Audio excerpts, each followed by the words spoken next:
Let's unite as we all come together on this caravan of unity. Let's unite as we all come together as a spiritual family. Let's unite as we all come together on this caravan of unity. Hey, it's a caravan, caravan, caravan of unity. We on a mission, yes, we on a mission. Caravan, caravan, caravan of unity. We on a mission, yes, we on a mission. Caravan, caravan, caravan of unity. We on a mission, yes, we on a mission. Caravan, caravan, caravan of unity. We on a mission, yes, we on a mission.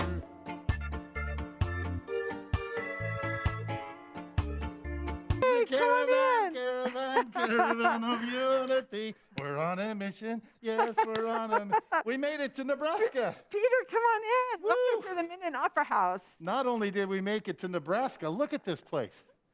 We're in an opera house. It's really cool. We are on a mission. Hello. It is. It's Wait the till you see Caravan the of rest. Unity. We're Yes. so happy to be here, Julie, and so happy on behalf of the Caravan and of May Peace Prevail on Earth International to present you with this beautiful peace pole to have here as a marker for the Caravan coming through and for all the good work that you do here. Thank you. This is amazing. Oh, thank you, Fumi, and the whole. Oh, yes. I love But it. that's I love not it. it. Since we're in the Wild West, I have dueling peace pole for you as well, for your desk, for you and Shelley, to also be commemorated on this beautiful day. Thank you, Peter. You're so welcome. It's so good to see you. We've been Peter. touring the country, as you know, if you've been following us, California through Las Vegas into Colorado and now here to Nebraska. How is your weather? The weather from Colorado. We've been playing the game with the weather. We got really hot in Vegas and then warm and then cold in Colorado and really cold this morning out on the river, but we made it and now we're in the Opera House ready for a beautiful evening. Thank you, Peter. Thank you. you. Welcome to Minden, Nebraska. Hooray. The Caravan continues. Yeah. Caravan, caravan, caravan of unity. We're on a mission. Yes, we're on a mission. Thank you, Peter. Yes. Thank you, Peter.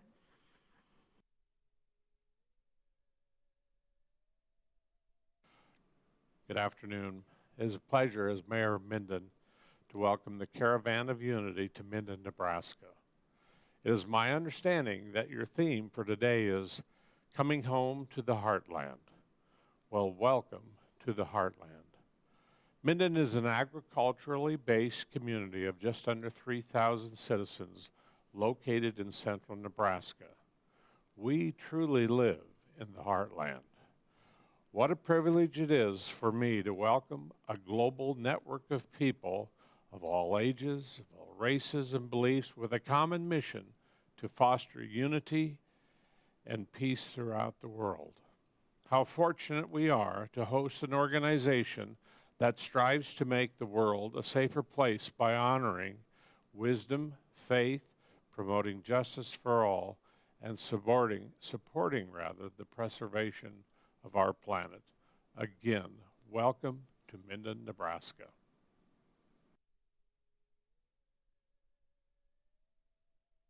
Ewe wangile. Ebeblete wiblatamik. Umaha ijaje wiwitate. Shonge hube wa'u. Wahe ijaje wiwitate. Rene Sansusi. Umaha wa'ubli.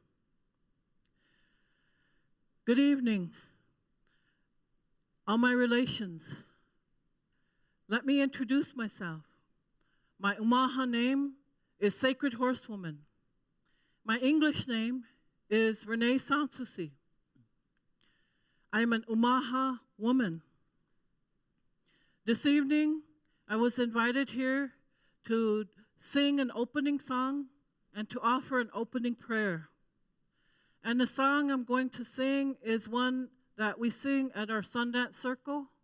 I belong to the Four Winds Sundance Circle, Datietopa Wiwang Wachipi. And we sing this song often, and I find it so beautiful and so healing that I'm going to offer it this evening as an opening. Thank you so much.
Thank you so much for listening at this time. And I'm going to say this prayer in both Omaha, Omaha language, and English. Wakonda ombave wiblaha, idada gluba udashkahe. Wakonda, duji wiwitama awagi wahoe. Ukite amashti ewe wahoe. Wakonda, ni wahubeaka, wiblaha. Nebraska, wahubeaka, wiblaha. Shinga jingama, wahubeaka, wiblaha. Creator, this day, I thank you for all our blessings. Everything you do is good. Thank you for the blessings for my family. Thank you for the blessings for all our relations, all people of all nations. And I ask for a blessing for our water is sacred and alive. I ask for a blessing for the Platte River. The Platte River is sacred and alive. And Wakanda, Creator, I ask for a blessing for our children, our future, that things will be good for them. And I say thank you. Thank you for all our children. Wakanda, on this day, I pray for unity. I pray for good health. And I pray for understanding for all our people on this earth. And help us. Help us to make good decisions for our future. Give a blessing to all the people who are part of this caravan of unity. And I pray for everyone who has traveled here. I pray for all our families. Give a blessing to everyone. And for this country where we all live, Turtle Island. I pray for us here. Help us. Pity us at this time. Many things are happening. I pray that things will get better for all of us. In a good way. Wakanda, I say thank you. Wiblaha. Ewede wongide, all my relations.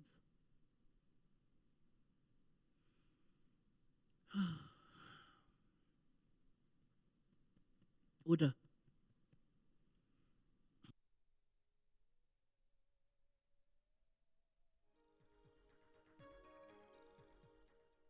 Mitakiepi, my very, very beloved members of our human family. We cannot pass through Nebraska without remembering our dear Tashunkawi Ko Crazy Horse.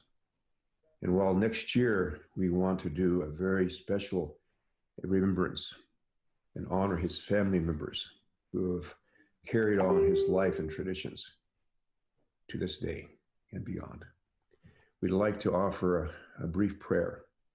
We might remember this young man who was murdered at 36 years old, and all he gave in his devotion and care for the people in the land. Otun Kashla Wakantaga, creator of the universe, most beloved one, all-powerful one, most kind one, most compassionate one, ever-forgiving one. We call upon your holy power at this time. And all our relatives, past, present, and future, may come here at this time to remember our dear, dear Tashunkawi Ko, Crazy Horse, and his family. Particularly, I want to remember my Koda Bernard Ice, who's passed on the spiritual world, and all his family, his brother Bernard. He might feel healing, and his physical health might be great. And all those relatives there, David Swallow Jr. and his beloved wife, all those relatives, you might give them blessings. And that next year, there may be a great ceremony in which all those family members can be honored, respected for the legacy they carry.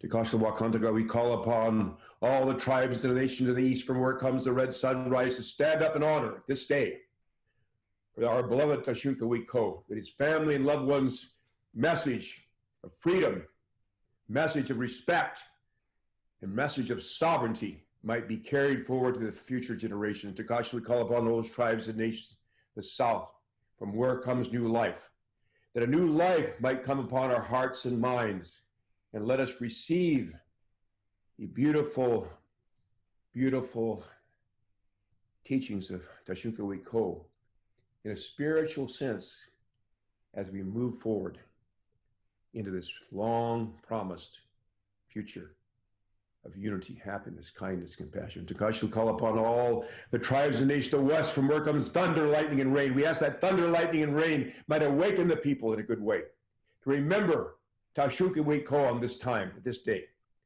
and all he gave for the people. And Takashi, we call upon all those tribes and nations in the north from where comes the white snow. He might come together in unity and harmony and arise in unity with all members of the human family, give thanksgiving for this day, and also stand in honor of Tashunkawi Ko, they call the strange man of the Galas. We call upon all the powers of Father Sky to honor at this time. We call upon our grandfathers, our fathers, our uncles, our cousins, our brothers, our nephews, our grandchildren to come together in unity. And let us come into balance and harmony and healing. And finally, we come before our beloved Mother Earth at this time. This Mother Earth that our dear Tashunkawi Ko loved so much. He loved it so much that he was the last to surrender. And even then he didn't surrender. As he was told, he was simply coming as a peaceful gesture and to find refuge for his beloved Oyate. And so we give thanksgiving this day for Tashunkawi Ko, who never surrendered, and we know continues on, enlightening our spirits. It is the time to awaken. It is the time to spiritually unite. It is the time long promised by all our our sacred prophecies. Haoli chante washtelo, shunkmano he meado, chinabasaba meado, haoli chante washte. Ho.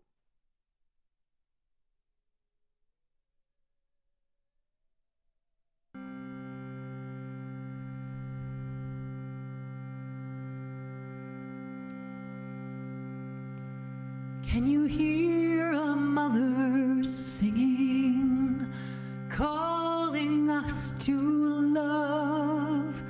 Can you see the white flag waving? The time for peace is come.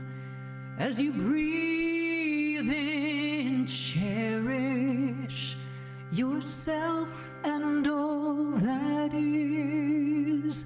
As you breathe out, cherish all beings that exist.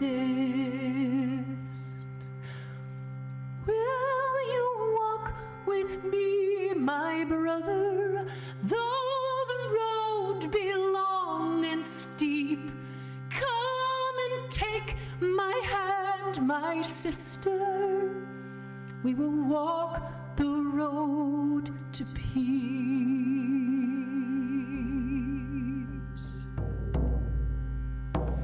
In the footsteps of our fathers, we will find our courage there, with the flame of love to guide us. Every step will be a prayer, and we will walk for our children. We will carry seeds of peace. We will walk together till the guns of war will cease. Come and take my hand, my brother.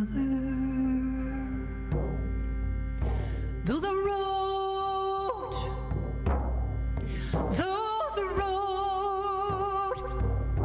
be long and steep, come and take my hand, my sister. We will walk the road to peace. We will walk the road to peace. We will walk the road to peace.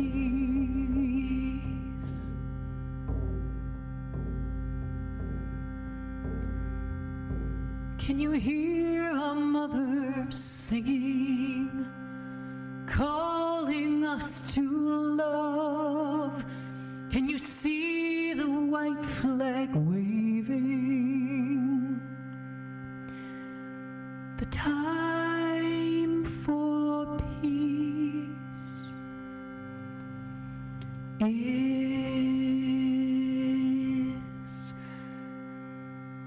come.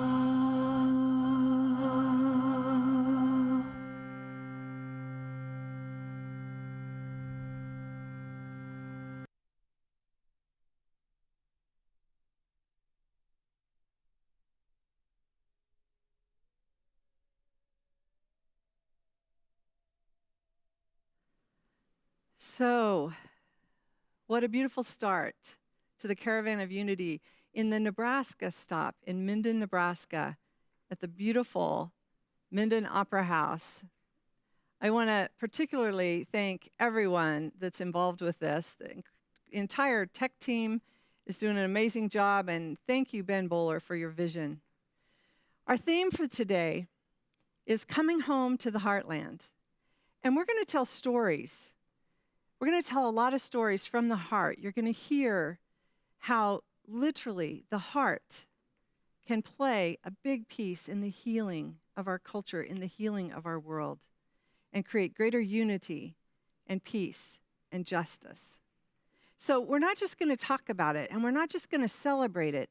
We're going to give you some real life examples of how people have stepped up to really embody this unity through their heart and take risks.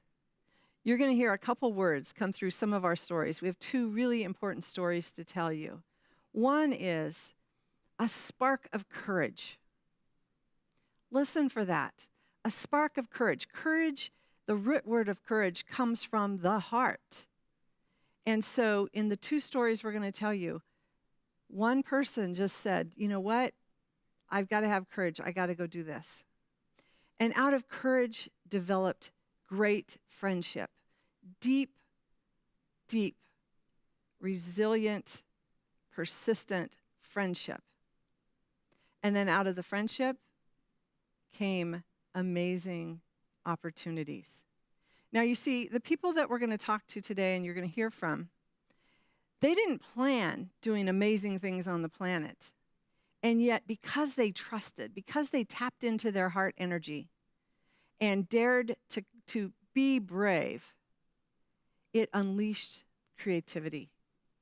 Through friendship, through working together, through literally coming together in connection, letting go of the ideas of separation in the world, opposing people,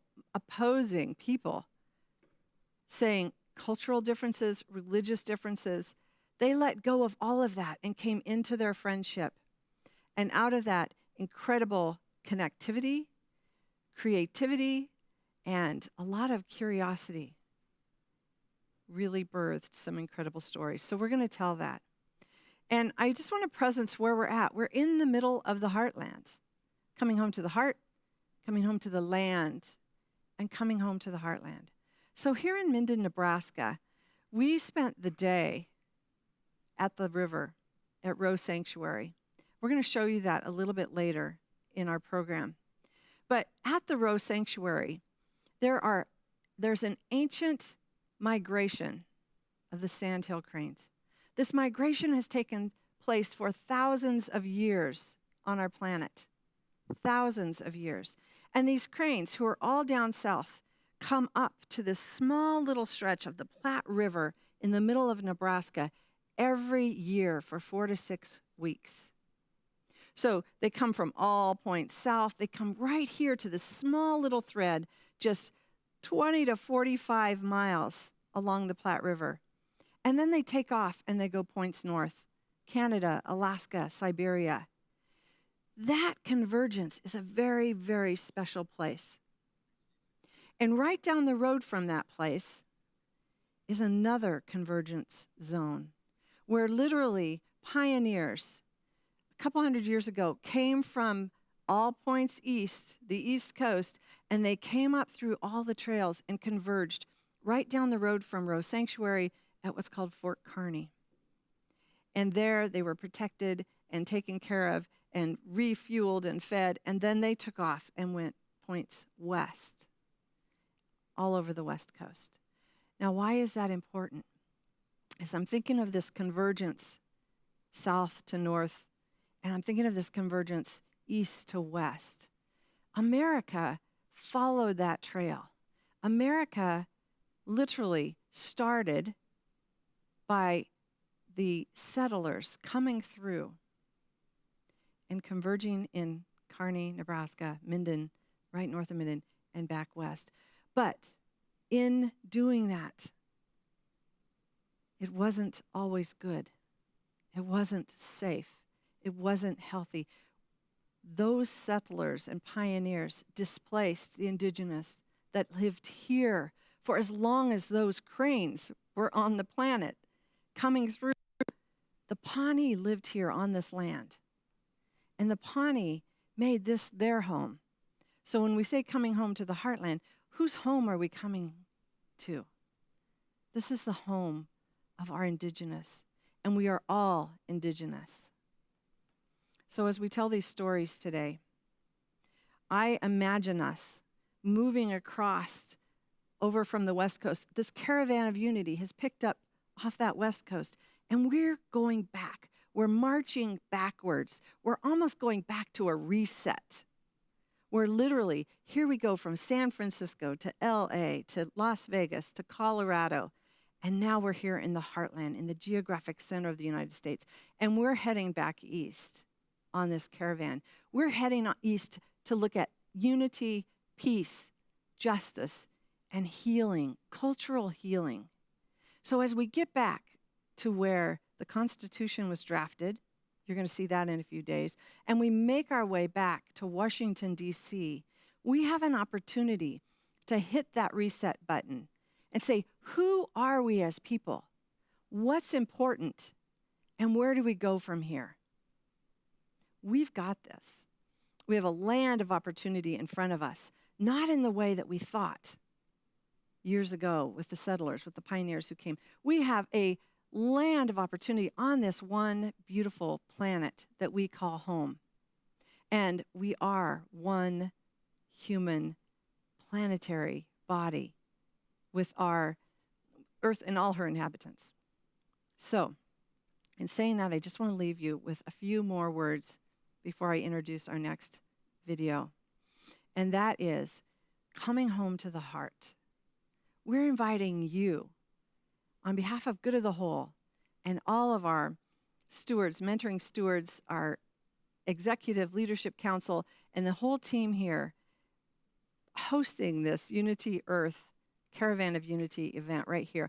On behalf of us, we want to remind you to come home to your heart. Come home to your heart. This is where the magic begins. This is where the creativity begins. This is where the courage starts. And this is where all things are possible. So, hopefully, throughout the next couple of hours, you're going to see and hear a lot of different stories. And we're going to have a few speakers, and we're going to have some more musicians. And we're all bringing through that frequency of the heart. We call it, at Good of the Whole, we call it the home frequency. How do we create greater resonance? How do we create greater coherence and really embody this unity that's calling us forward? So for now, I'm going to leave you with a very special video, which our mentoring steward and executive team member, Linda Linker Rosenthal, produced. And thank you. We'll see you in just a bit.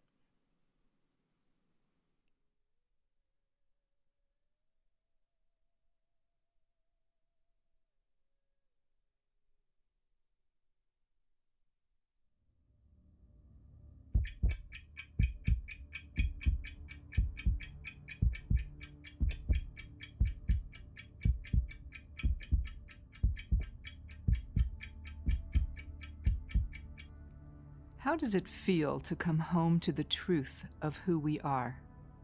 To come back to the home frequency of love?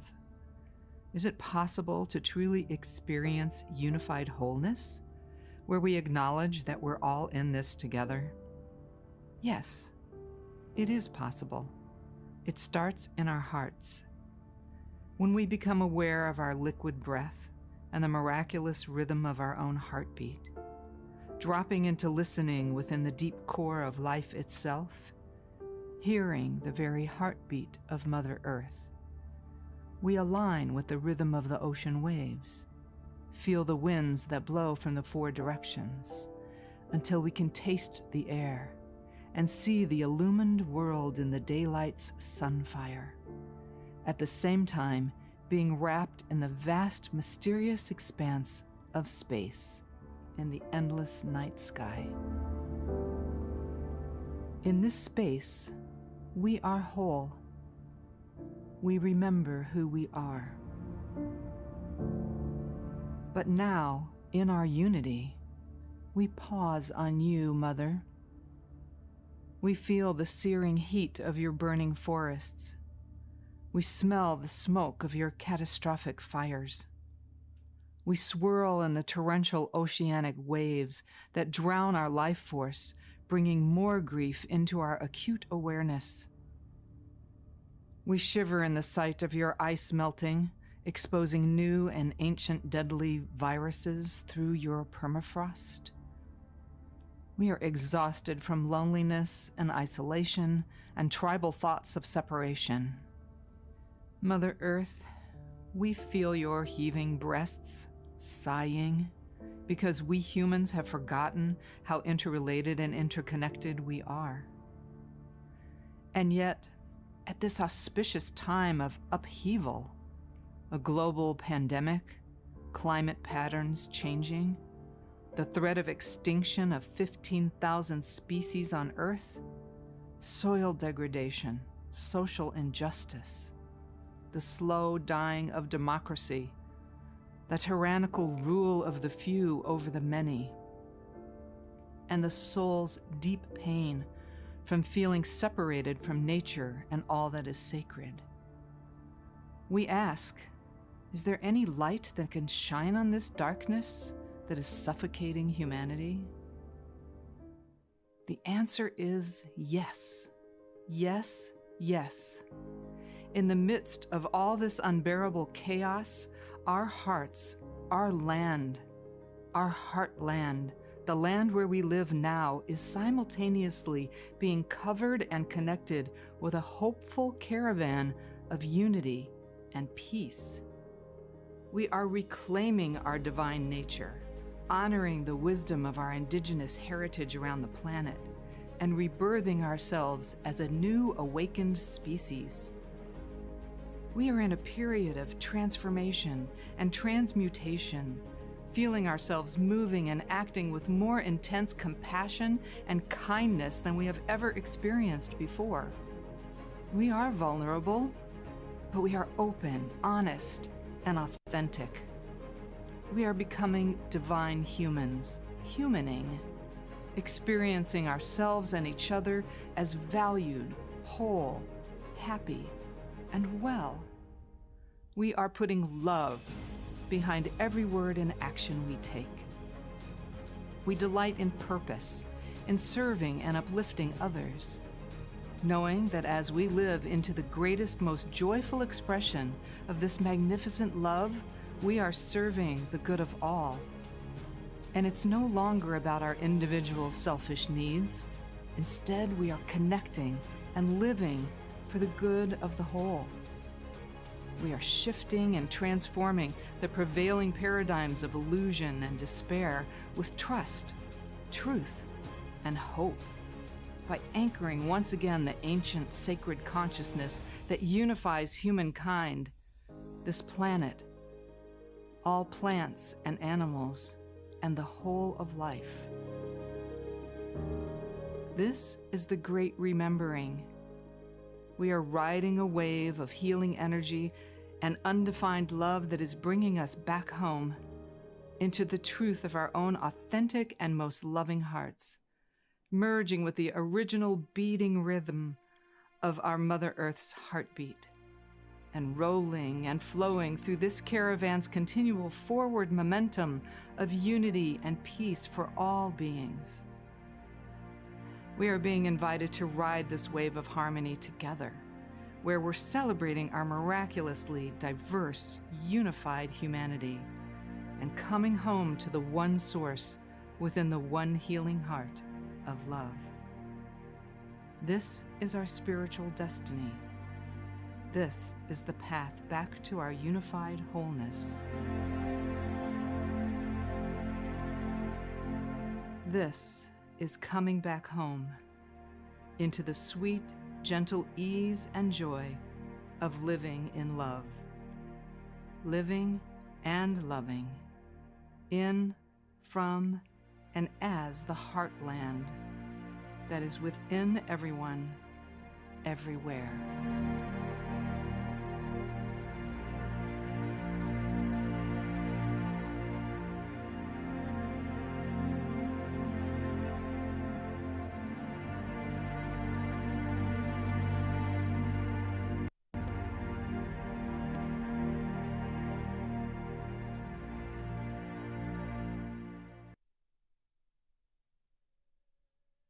Thank you, Linda. Thank you for Hello, the everyone. creativity We're and the back here time with spent my- to produce that video. It's such a powerful video, and I love how in the middle of the United States, there's that heart that's beating in that video. Thank you so much. I loved it.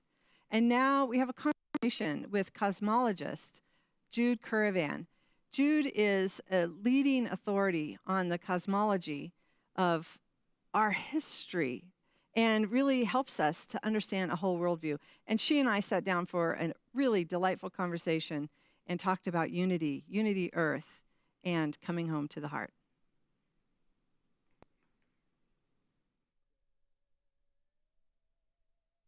Hello, everyone. We're back here with my friend and dear, beautiful, visionary, extraordinaire on the planet, who's leading the movement of a whole worldview. And I adore her. Jude Caravan. Welcome, Jude.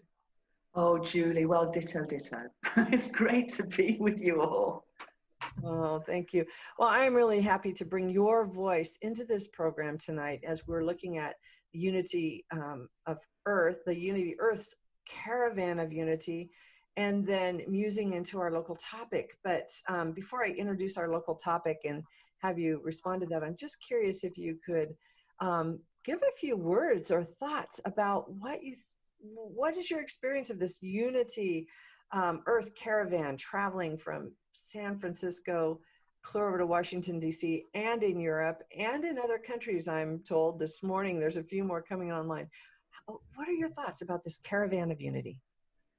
Well, I'm wholeheartedly supportive of it, of course, but I'd also like to go back a few steps because it's really the culmination of, I think, a 10-year dream that started with Ben Bowler and has grown and evolved, and it really is the most incredible expression of unity and diversity, and also an evolutionary impulse flowing through all of this. Because I remember when Unity Earth and the groups that were linking up and lifting up with them were in Ethiopia a while ago. And it turned out that I'd been in Ethiopia and a while before that. So it was almost as though people are passing on the baton. People are sort of like a relay race, passing each other forward. You know, I know there's a flame that's going with the Unity Caravan, a flame of peace. So it's these incredible waves that have been, you know, happening in Ethiopia, in the Middle East, and now flowing across America and flowing across Europe. And the joy is that on the west coast of Ireland and the east coast of the US, at the completion of those two continental caravans, they join through the waters of the Atlantic. And it is such a powerful moment of us all linking up and lifting up and celebrating unity and celebrating the diverse way that it's expressed. And it's heart-based, it's heart-centered. It's so wholehearted with every way it's emerging. Well, speaking of that heart, our theme here in central Nebraska is coming home to the heartland.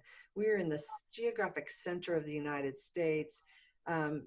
Many of our neighboring states are called the heartland as well, but we're really looking at coming home to that heart, coming home to the heart, the heartland, to the land. I'm wondering if you could speak more about the heart and the heart's role in unity.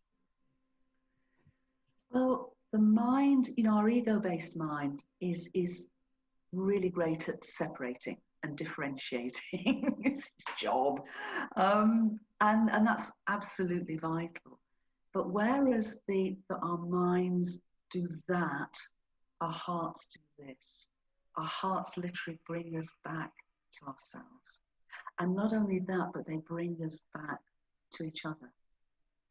And when we talk about Mother Earth, earth, heart, hearth are all derived from the same root word. So we talk about being with Mother Earth, we're actually being with her heart and the drum beats of the pulse of her heart, which is why they're so powerful and why so many indigenous and ancestral peoples, the drum was possibly the first, if you like, musical instrument that humanity ever had. And it's that heartbeat that links us with Mother Earth. I love that, linking us, lifting us, connecting. And your work, you are a cosmologist and you've done brilliant work. I can't say enough. I'm going to send people to your website after this and make sure it's in the credits below. But Jude, you've written the Cosmic Hologram, which really helps us understand ourselves as unity, that we are unity. And we often talk about this unified field. And when we do it, we talk about it from the mind and put it out here again. And you're showing us really how we are unity consciousness, and that unity awareness. We are being informed and informing all the time as this collective whole. So as this caravan of unity goes through, we're gonna really look a lot at the ancient spiritual traditions, the ancient spiritual wisdoms, but I really want to bring your voice of the new science in to just give us a better understanding of unity from that perspective. Well, I think what's so important, as you say, Julie, is that this new science is actually standing alongside wisdom teachings of many, many traditions and spiritual experiences. And what it's showing is indeed, you know, the appearance of the universe is not its reality. It's not its deeper reality. Our universe appears to be made up of separate things, but when we drill right down, we find that not only is everything interconnected, but it truly is unified, that the entire appearance of our universe emerges from deeper realms of meaning and causality and cosmic intelligence, where and our universe exists and evolves as a unified entity. But it's not uniformity. It's unity expressed in radical, abundant diversity. And it's so beautifully set up that it doesn't just exist and evolve as a unified entity. It exists to evolve from simplicity to complexity and ever greater levels of self-awareness and relatedness, so that we now, you know, are literally waking up to realize that understanding and beginning to step more into experiencing and embodying it. But of course, that's an experience and embodiment that's as old as humanity. It's just that, you know, in our ways, you know, mainstream science has sort of taken us off piste, as it were. We're now literally waking up to remember who we really are. And the field, as you said, the field is not out there. Everything we call reality is, if you like, the field. But it's more that mind and consciousness aren't something we have. They are literally what we in the whole world are. That is my favorite quote of yours that I share often, is that we don't have consciousness, we are consciousness. Yes. And I love that. And so you brought in a few words with the evolutionary impulse, and that we're designed to continue that evolution, that expansion into greater complexity. And I want to say even greater love, because let's bring the heart right back into the middle of that. I'm wondering if you could speak more about that impulse of evolution. We talk about it a lot at Good of the Whole. I talk about it a lot to help people really see themselves in this, in the experience of lifing, in the experience of consciousness expressing itself, in the experience of our wholeness being realized in greater wholeness. And so that impulse of evolution is an important piece, because it's not just the impulse of evolution that's changing everything on the planet, but it's also in the trees next door, in the land, in the water, and deep within us, that impulse. So could you speak more about that impulse of evolution? I'd love to. And before I do, I'd just like to add that, you know, this new science is the science of love. It's a cosmology of consciousness, and it's a science of love, because love is about connectedness. And this new science is all about being one and connected. But yeah, the evolutionary impulse. I'm writing my next book called Gaia, Her Story, and it's the story of a living and evolving planet in a living and evolving universe, where for I know for you too, for both of us, living, and for the indigenous traditions, living is far more than a biological organism. Everything is alive. Everything in existence has meaning and is alive in that greater sense.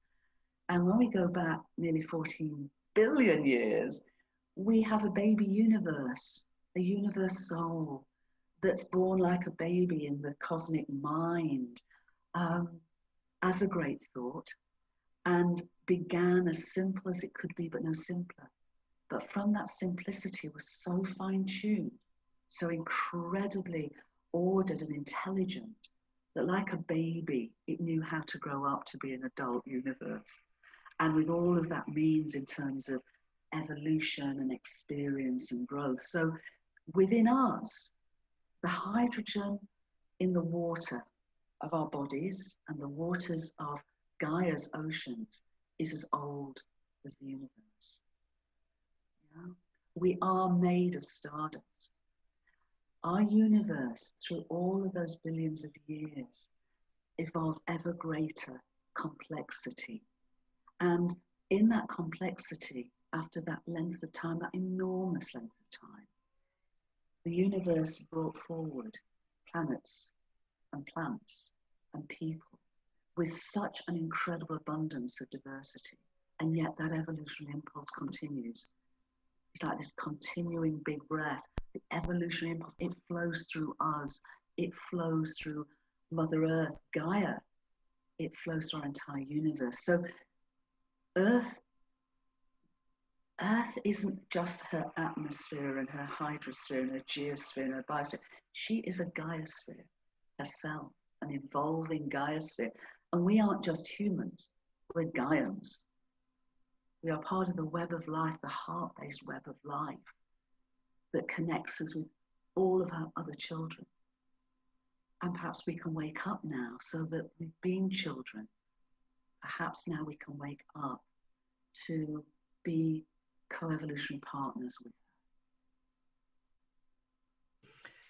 Co-evolutionary partners. I love that term. Thank you. Let us all that. So as that invitation comes to be a co-evolutionary partner, I'm wondering if you have any real concrete and specific advice or guidance or inspiration that I'm promising everyone that's tuning in that we're going to tell the stories to wake our hearts, but we're also going to give you things for your hands to move forward. Like now is our time. And so I'm promising that, and I'm knowing you're going to deliver. What can we do, Jude? We're waking to this unity awareness. What could everyone tuning in now do to be a part of this co-evolutionary process, co-creating a more beautiful world? We have Charles Eisenstein on too. A more beautiful world our hearts know is possible. Yeah, exactly so. I talk about the cosmic hologram is the all, but then if we, like a hologram, the whole is in every part. So we scale up and we scale down. And ultimately we go from the me to include the we, to include the all. So in that sense, we can think about, consider thinking cosmic, feeling global, but acting local. And that's the sort of head and heart and hands. Because the head, if we can understand unity, is founded on evidence. We can then move into perhaps feeling more kinship with Gaia and all her children. But then it comes down to acting local on that basis, the hands part, because the feeling's the heart part. So the hands part, I encourage people to do one of two things, and probably both of two things. One is to do what makes their heart sing, and the other is to do what makes their heart break. And to do that with what's in front of them. Don't need to look over the horizon. What's there in your neighborhood, in your family, with your friends? Yeah? What is it that perhaps for me, I'm an absolute litter picker-upper. Because every piece of litter to me hurts my heart, because it's either damaging another child of Gaia, or it's damaging her in some way or other. but that's local. That's literally by the side of the road when I go for a walk. So I would say, if it makes your heart sing, do it. If it makes your heart break, do something about it. Whatever that may be, and it can be different from each and all of us. But my guess is that when you start doing that, you'll find other folks close to you that also have that same heart song, heartbreak, and want to do something to help. Thank you, Jude. That is beautiful. And that reminder that we don't have to look over the horizon. So often when we think of peace and unity, and we even have this peace by 2030 thing, like we always look out there, and it's like so far out there, like peace and unity. If those people will change, if those people would learn to get along, if those people would, if they start behaving, and then most people on the street would say, well, is world peace even possible? Is global unity even possible? So that prescription does bring us right back home, and again to the heart. So what a beautiful transition to bring that right back to us. Thank you. Coming home to our heart, and then using our hands and our mind aligned with that so that we're in global action. And the local action is global action. It is, and we never know the beauty of unity consciousness. But the beauty of what now the cosmic hologram evidence is showing is we don't know. The world in that sense is non-linear. A tiny action can have a huge ripple. We don't know. But if our hearts call us to that tiny action, then do it, do something about it, and then let it go. It will flow, it will ripple wherever it needs to. Beautiful. Well, Jude, just to close, is there anything else you'd like to say to our global audience out there that are tuned into this broadcast right here and right now? Anything more you'd like to say? I just encourage everybody to know that we all can make a difference. And it's not the size of the difference we make, it's our intention in making it. Beautiful. Jude Caravan, thank you so much. I adore you. I appreciate you. And I'm really happy to bring this voice in. I'm sure all of our listeners are too, because it was just really exquisite. Thank you so much for joining us. Bless you, Julie, and thanks to everyone. We're literally all in it together. So this is my comfort and my joy. So thank you so much.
Thank you, Cornflower.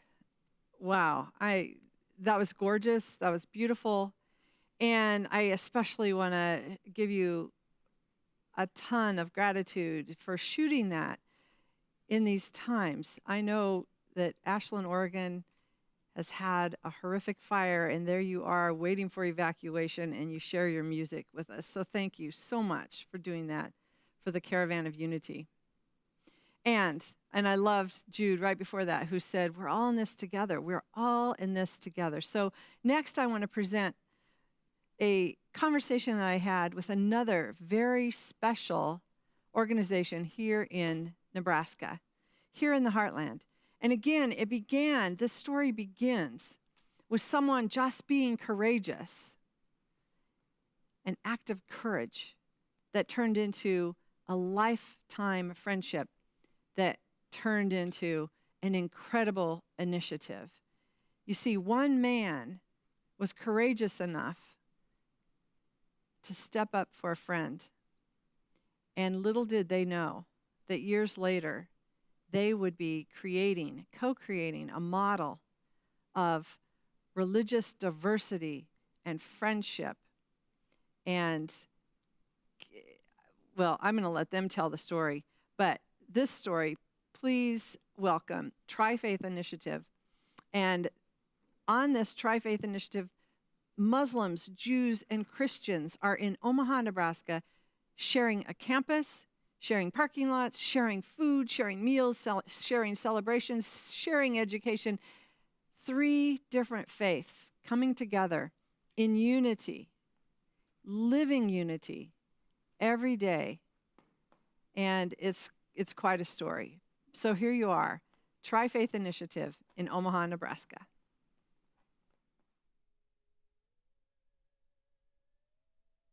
The genesis of the Tri-Faith really comes on one of the most tragic days in U.S. history, in the late 9/11, 2001. And Rabbi Aryeh Osrael, who was the senior rabbi at Temple Israel at the time, was prescient enough to know that the Muslims in Omaha might need some protection. Even before they figured out what had happened, there were all this anger expressed towards Muslims, and so he and 40 members of Temple Israel walked down to the local mosque and stood outside it to protect it, shoulder to shoulder, and called on other people to join them. And that just created such a great relationship between the mosque and the synagogue that over the years, both the mosque and the synagogue, for their own reason, wanted to move further west in Omaha, and they realized, well, gee, if we built right next to each other, we could save a lot of money on a parking lot, a shared parking lot. Yeah. And so really, it started with this very mundane thing, but really, it utterly started with this really amazing, courageous act of compassion. And then very shortly after they decided on the parking lot model, one of the members of Temple Israel realized that, well, if we get the Christians involved in this, we can do a lot more than save money on a parking lot too. But I think the origin of the initiative really speaks to something that's still part of its nature and character, that sense of reaching out to the other, and even others we've been in conflict with in our traditions. And in the name of compassion and our humanity, our shared humanity, reaching out and finding common ground, taking down barriers and building bridges of respect and trust.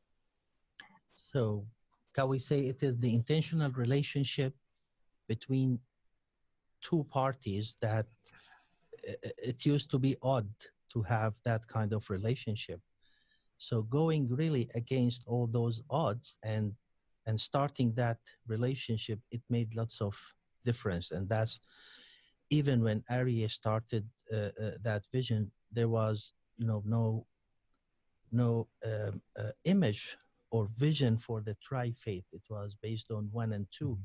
And then when the third party came, that really, where we are right now, it wasn't in the mind of those first, second, 3 years of work from the visionaries. I think you are asking for the enzyme, what kind of enzyme that's bringing that much together. I started talking about the relationship, and with the relationship we can build up a trust, which is very important for the 3 congregations, to trust each other that no one is going to go beyond the boundaries. So one of our main memorandum of understanding is no proselytization, and that has been really explained and confirmed or assured very good that everybody will feel so comfortable going and visiting and interacting with the other congregation. With the enzyme also comes the sincerity of certain leadership. You were talking about how or what can we tell or ask other ministers to join or to create such an initiative. Well, the type of leadership, the knowledge of that leadership, the sincerity of that leadership, to go beyond his audience, beyond what his ordinance, or ordination in his church or temple, to go beyond that and think about this whole world as one family. And I am one of those families and would like to see how we can visit or live with with the others. So our concept of friendship is so much reinforced here on our campus. And it is not 1, 2, 3 years. The visionary started right after 9/11. And we are now 19 years, right? After that. So it will take some good time. And it is an ongoing kind of experience. Every day we learn something. Every day we can modify what we are doing or improve it in a way to keep securing our relationship. So relationship, the healthy, sincere relationship, I believe it is an important factor here. Do you want to say something? Yeah. Oh, there's just so many things to say. That's so beautiful. Yeah, I think there's kind of an emerging theology of friendship that's latent here, and it has to do with a friendship where between, again, traditions that have traditionally said, hey, we can't have deep relationship, and somehow there's like a convergence is happening where the three they're converging and they're not losing their identity in that convergence or giving up an identity in that convergence. They're actually realizing the fullness of each of their identities in that convergence. And as Brian suggested, that actually can't maybe even be achieved without the others. There's a certain kind of fullness that way that is, and that's where that magic is, I think. Yeah. And I would add, so Eric and I just had a long conversation the other day about this topic. We're talking about a theologian, a Jewish theologian by the name of Martin Buber, who says that there are, broadly speaking, two kinds of relationships that we can have. One is what he calls I-it, and the other is I-thou. An I-it relationship is when I relate to another person as an object.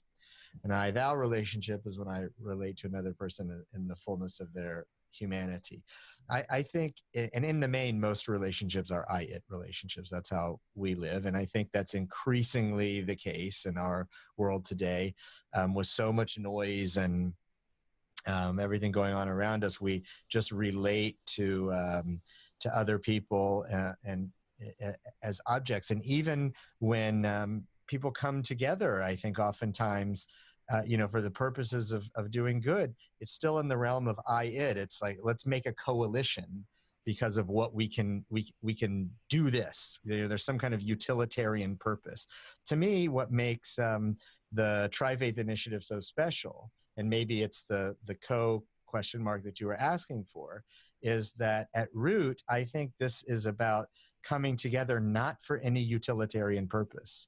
It's to create I-thou relationships. It's to build relationships with other people as I-thou, just because they're fellow human beings, with no kind of utilitarian end game. It's about knowing the other in the fullness of who they are, and affirming that, and them knowing us in the same way, and just being together.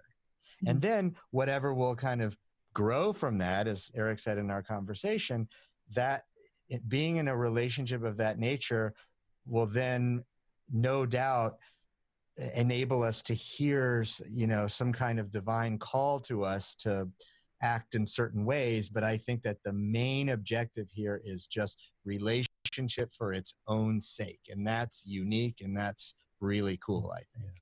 And trusting that in that relationship, you will be called to things. It will become useful, but if you start with the usefulness of it and build your relationship based on usefulness, then it doesn't go anyplace. Yeah. Kind of like sourdough starter, put the flour and the water together and you trust that the yeast is in the air someplace. It's going to come. It's going to raise that thing up. But you start with just getting the flour and water together. So I would just build on the energy of what they have shared. And that's that I think because of the intention that Imam Jamal mentioned of no proselytizing, and the concept that Rabbi Stoller connected, that we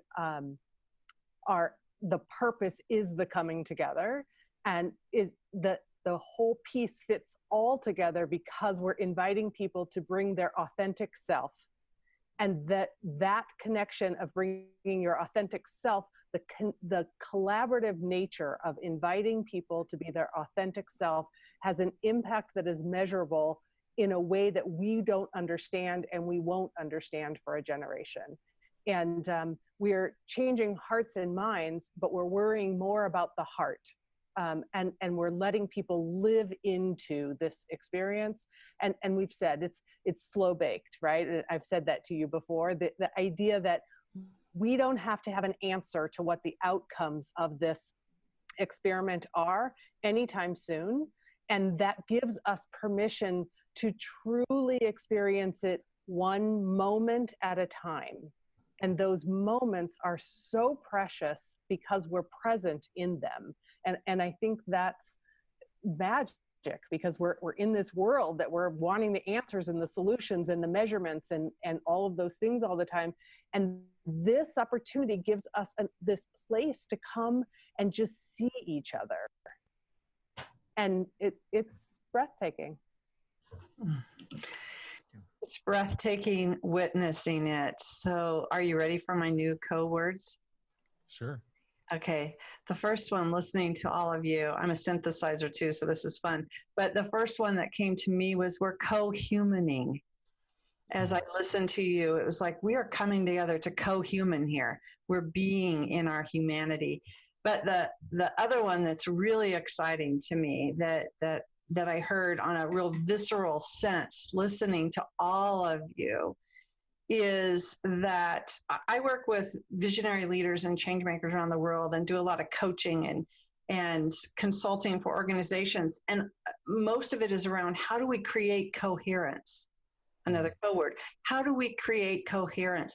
How do we create global coherence? How do we create internal coherence? How do we create organizational coherence?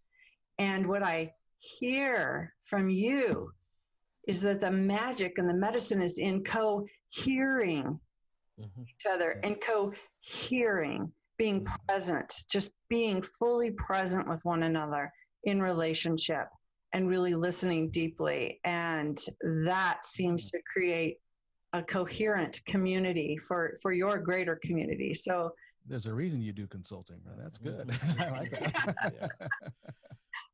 Well, thank you. Look at you. You gave me your medicine and your magic, and I just brought words to that. I'm feeling in awe and just so honored. Number one, that you're in Nebraska, because I'm in Nebraska too. I don't know if you guys know that, but I'm a Nebraska girl. And so Kurt is from Nebraska, and he's an East Coast dude now, international guy he is. It's the center of the universe, Nebraska. Yeah.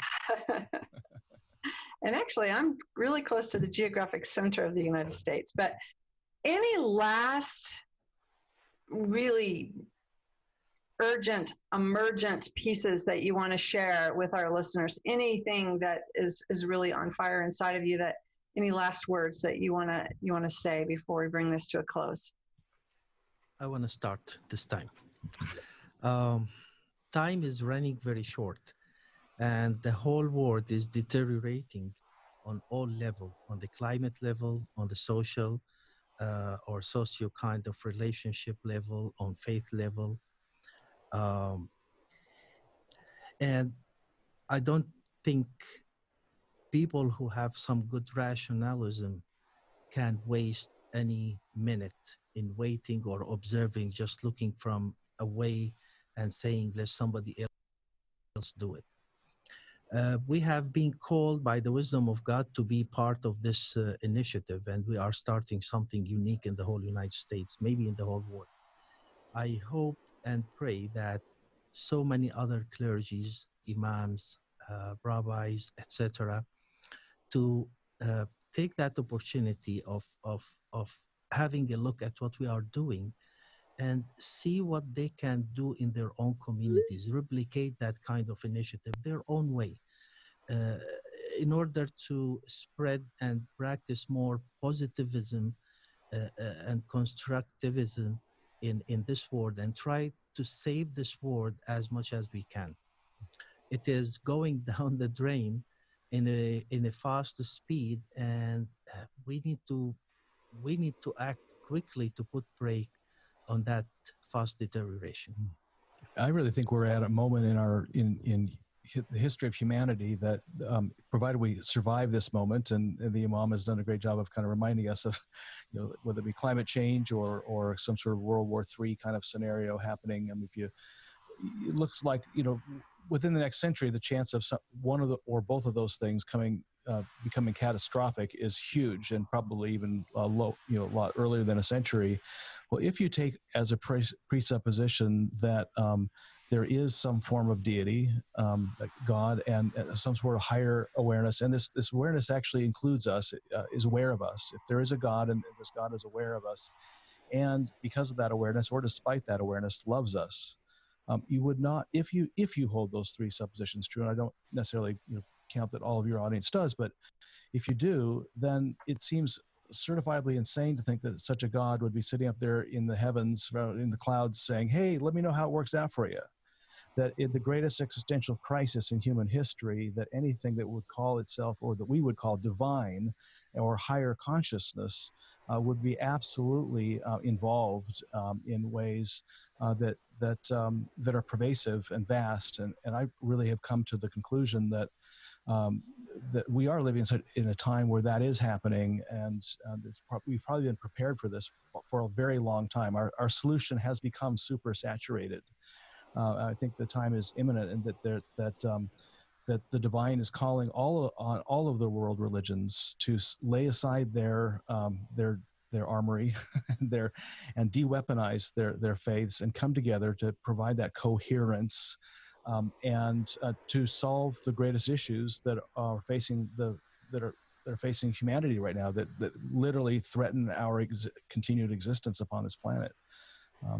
There are great gifts in these three Abrahamic faiths, and well beyond the Abrahamic faiths, and we're all being called right now in this time to come together and to share the gifts of these faiths on behalf of the future of humanity and the planet. Rabbi? I don't have anything to add. That was beautifully said. Yeah, absolutely. And Wendy, any last words from you? I just want to remind people that the things that were just said are big and scary and feel insurmountable, and yet showing up for another person makes a difference.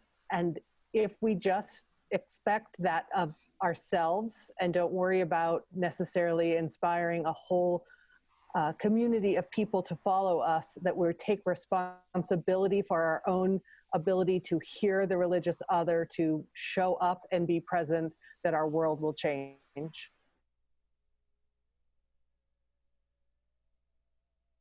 Good evening. Thanks for the opportunity to be here together in this time and in this place.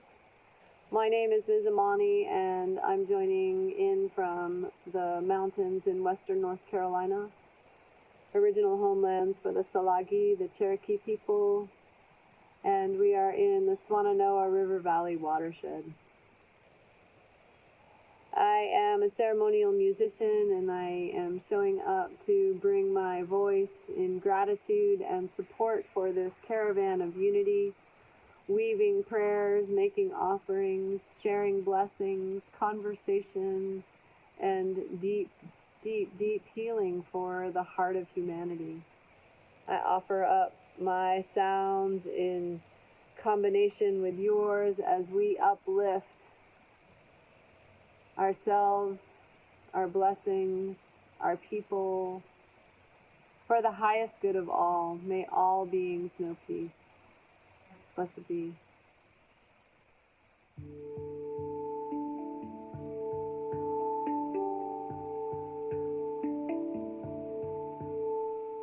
World wants our medicine, she wants it now. World wants our medicine, our science now.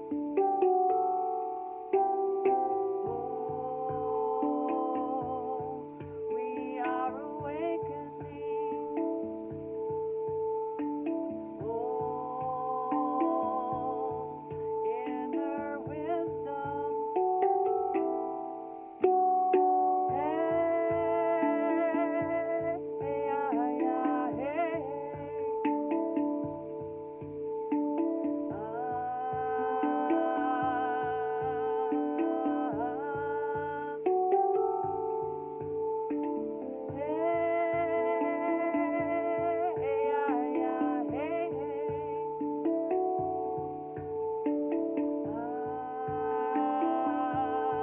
We are whole.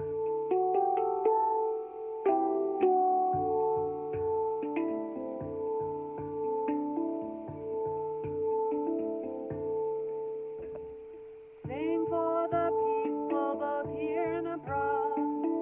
Sing for world leaders to lead us towards peace. Oh, hear this calling. Sing for the children, I sing for the dead. I sing for our souls to be nurtured and fed. Oh, hear this call. Hey,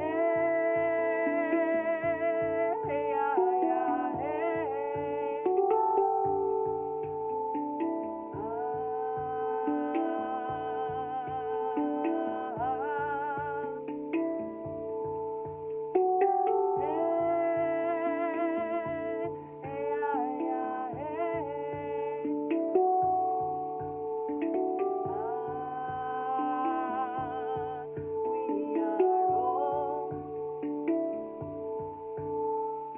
World wants our medicine, she wants it now.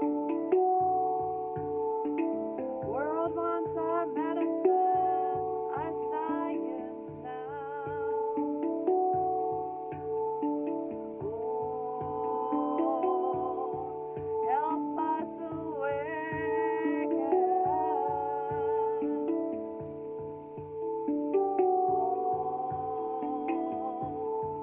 Inner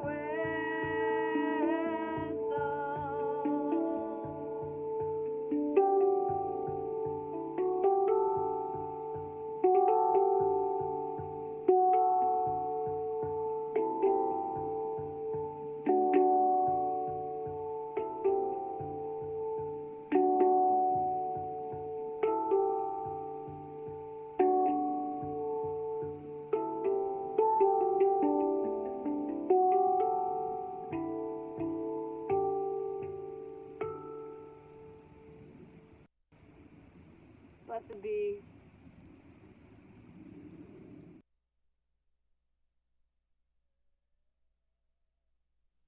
Wasn't that beautiful? Oh, beautiful music. Thank you, Amani. And thank you, Tri-Faith Initiative.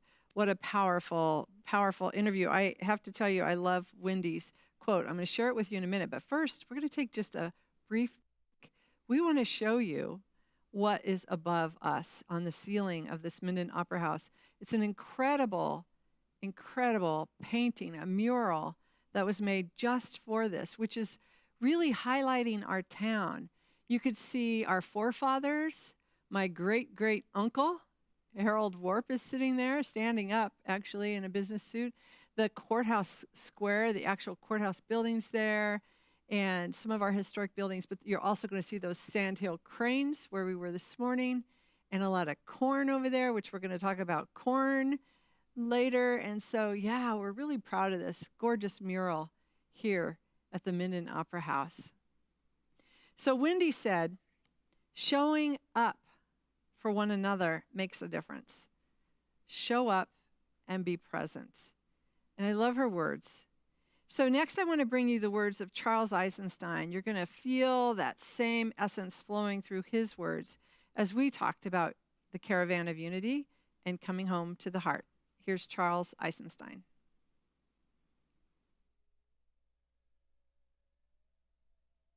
Hi, Charles, and welcome to the Caravan of Unity and Minden, Nebraska here, where we're musing on the theme Coming Home to the Heartland. And I've been really looking forward to sharing your wisdom with all of our participants, listeners, guests out there who are tuned in, and really happy and honored to have you with us tonight. So thank you for joining us. Yeah, thank you, Julie. I'll try to think of something wise to say. Otherwise, you'll have to make do with whatever I do say. Perfect. Well, I'm sure anything that comes out will be perfect and beautiful. So thank you for that. And why don't you just begin by just sharing a little bit about your thoughts. When you think of this Caravan of Unity really moving across the United States at this time, focused on unity, peace, and healing, when there's so much happening in the world and right here in the United States, I'm wondering what wisdom you might share with our listeners here today. Well, maybe I would just start by sharing my gratitude that you're even attempting this. Because looking at our political landscape right now, there are so many rational reasons to think that unity or peacemaking in these intensely polarized times is impossible. And a lot of people would just give up on it. But to do something like a Caravan of Unity in these times, that when it seems hopeless, that issues what I see as a really powerful prayer. It says, I want and believe in the possibility of this so much that I'm not going to listen to those voices that say that it's impossible. And by doing this, you awaken in me, and I'm sure awaken in a lot of other people, that recognition that despite what the rational mind says, unity and peace and homecoming and gathering as a people is possible. So yeah, like even the name that you've given this, the fact that you're going into the heartland of this country, which a lot of people might just write off as, oh, red state or something like that itself stirs a lot of hope and optimism in me. And it kind of nourishes that part of me that believes in it also. So I'll just say that, like, thank you, Julie, for being part of this effort. Thank you, Charles. And as that caravan moves on and we look at healing, I'm wondering if you could share any wisdom, just from your perspective, of what do we need on the planet right now as we look toward that hope for unity and peace.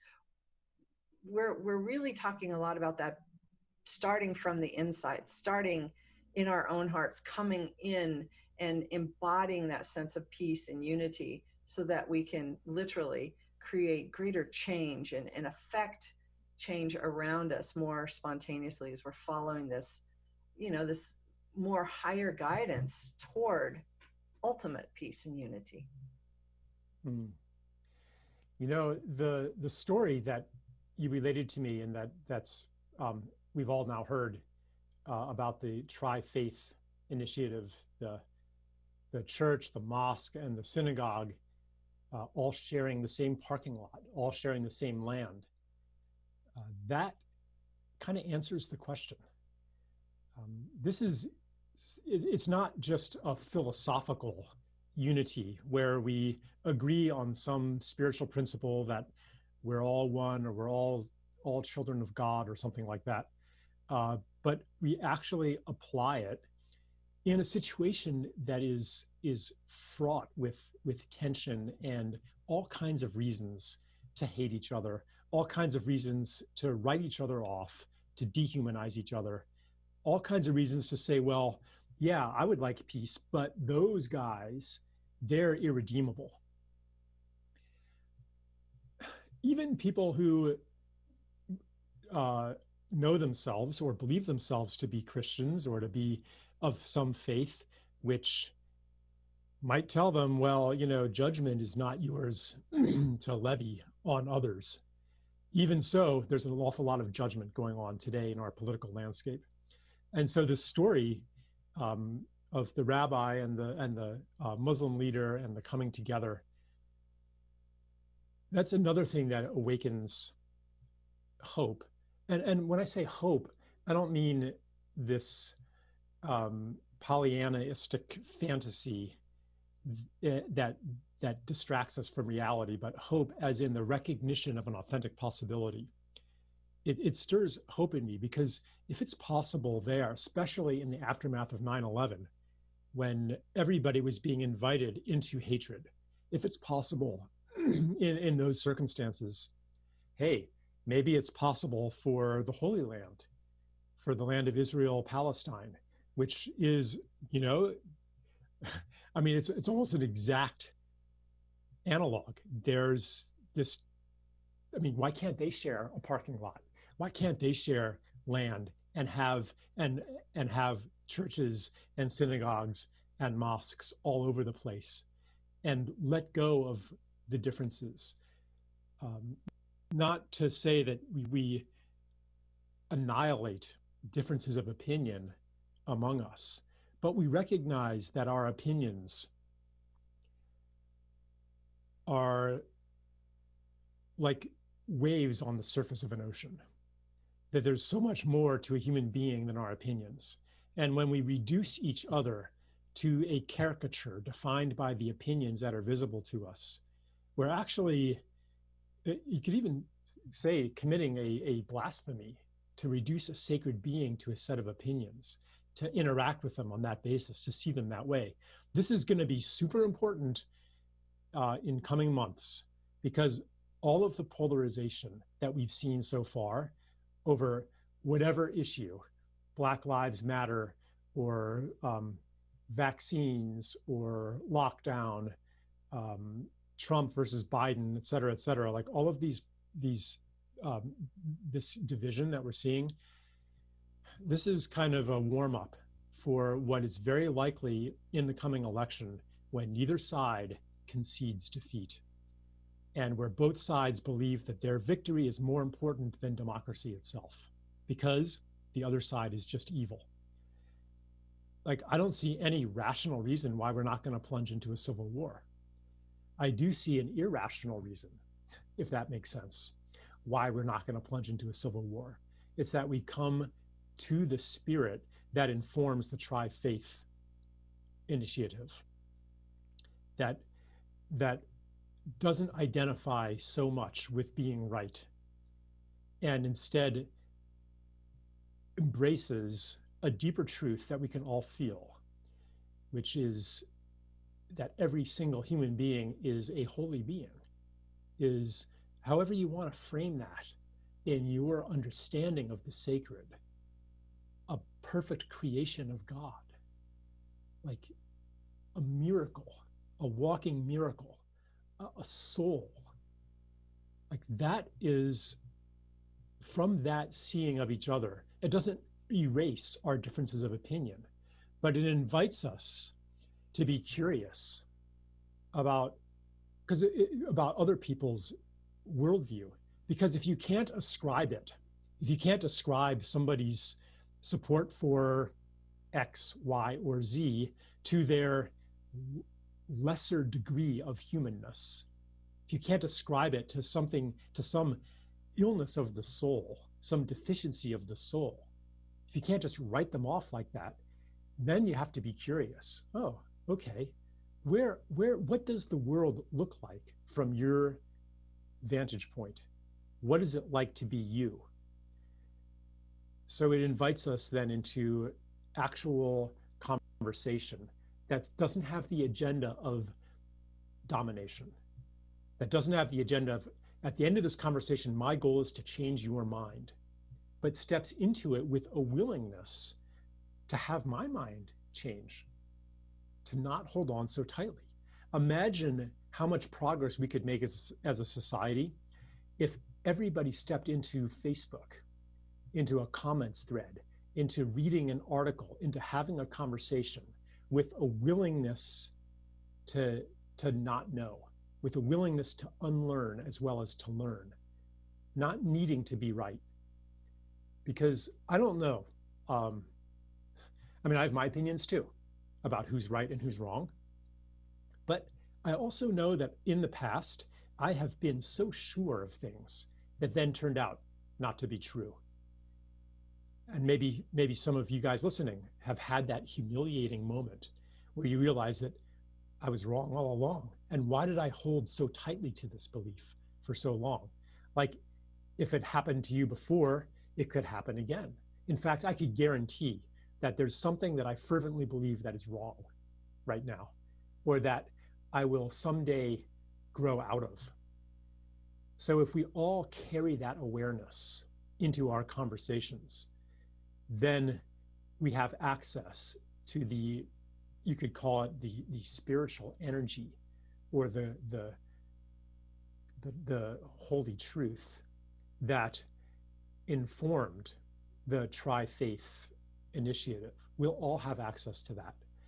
And guided by that spirit, if we don't stray too far from our tether to that spirit and to the energy that that story carries and the truth that it carries, if we don't stray too far from that, we will have peace beyond rational expectation. And that peace will require a sacrifice. A sacrifice, you know, maybe of being right, maybe of being loud, maybe of seeming smart, maybe of having been proven that you were right all along, of vindication, of victory. If that's what it takes, let us be willing to make that sacrifice, and let us receive the help we need to let go of the beliefs that may no longer serve our planet. Because it's not easy. And I guess maybe I'll just say one more thing. What makes it easier to let go of attachment to these beliefs that involve, you know, I'm right, they're wrong, we're right, they're wrong, we're good, they're bad, they're inexcusable, they're deplorable, they're unjustifiable, they're unethical, they're immoral, they're horrible. How could they? What's wrong with them? Like, to leave that mindset behind in a time where our own identity is wavering as the world shifts and dissolves and communities break down and economic security breaks down, and we're like, who am I now? It's so tempting to have those questions answered by others who say, oh, who you are is someone on the right side, on the good side. That's who you are. So it's actually scary and threatening to come across information that seems to puncture that bubble of we're good and we're right. How can we expect, maybe your side is right and the other side is wrong. Well, if that's the case, what's it going to take for them to do that courageous step of releasing their views? What does it take? What does it take? So I ask that question, what does it take for me? It sure helps for me to let go of a cherished belief. If I see people around me who are willing to do the same, who are humble, who are safe when they do admit to changing their minds, that they don't get ridiculed, they don't get excommunicated from the group. Like, we need to hold some tolerance for each other, some generosity of spirit that recognizes none of us are perfect. We're all in evolution, and we are in an evolution together.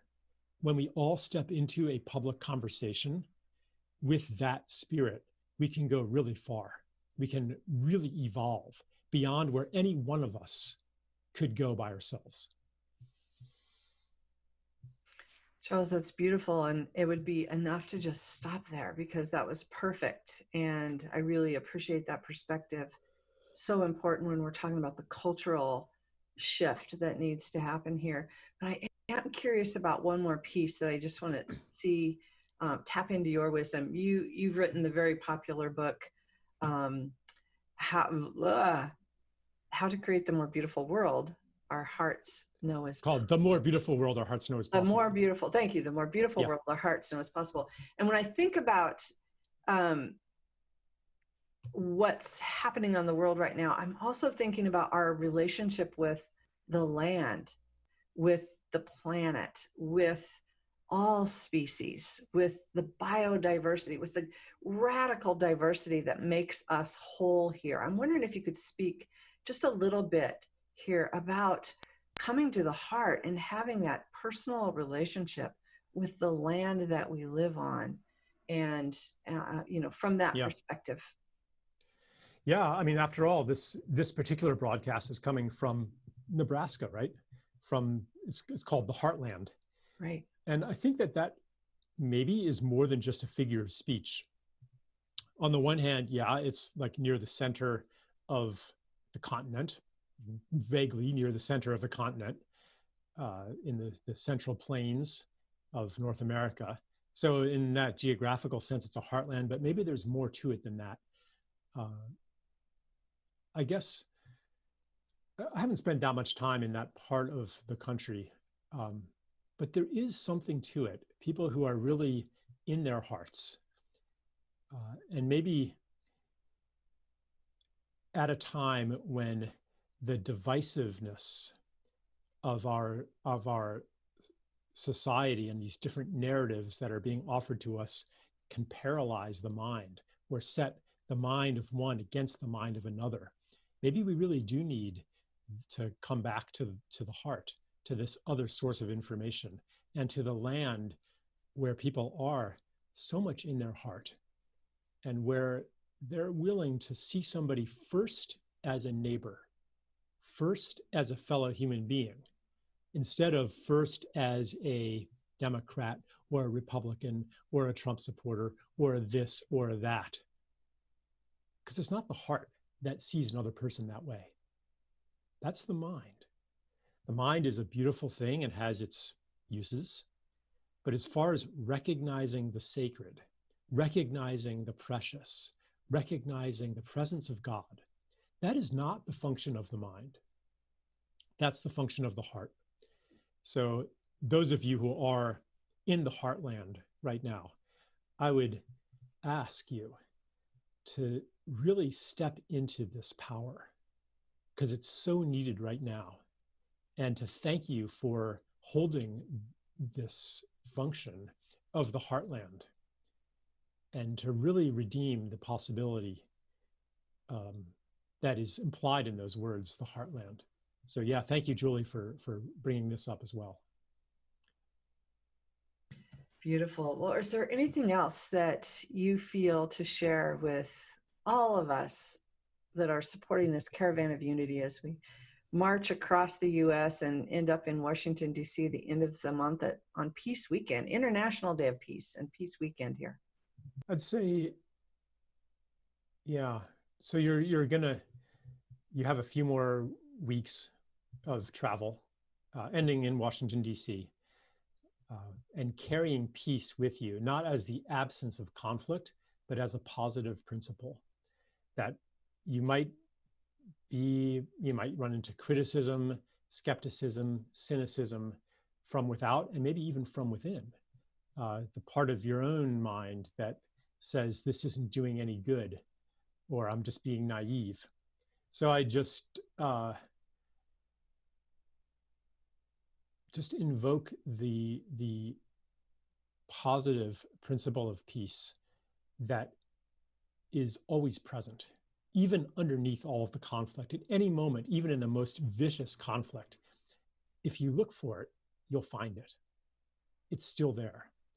And if we develop the habit of looking for it and just touching it, all you gotta do is just touch it like that for a second. You don't have to then purposely suppress your anger or any other emotion. But by touching that engine, that wellspring of peace, it infuses everything else with its character. It's a reminder, it's a touchstone. So I would just remind you of that. And again, thank you, because your journey of peace is a reminder for me, and it awakens that peace touchstone in myself also.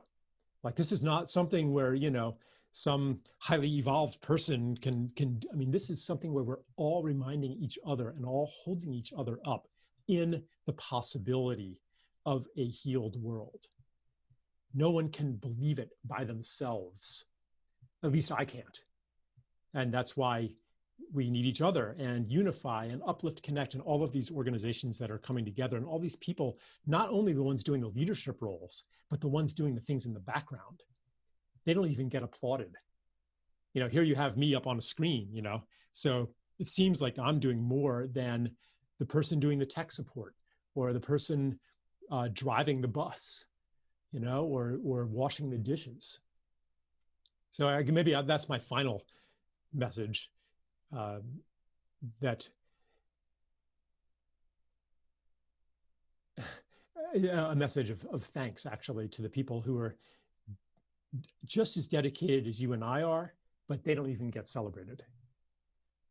A lot of people are in those kind of roles in their lives, taking care of families, taking care of a community, taking care of animals and plants.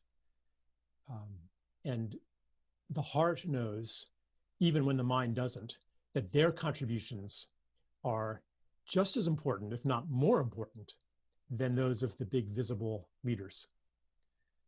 Yeah. Thank you, Charles. Thanks for bringing this into our heart. That was really beautiful. I appreciate your time today.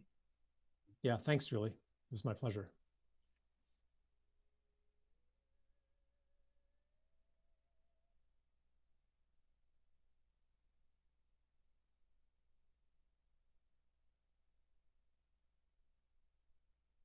I submit that nothing will be done until people of goodwill put their bodies and their souls in motion.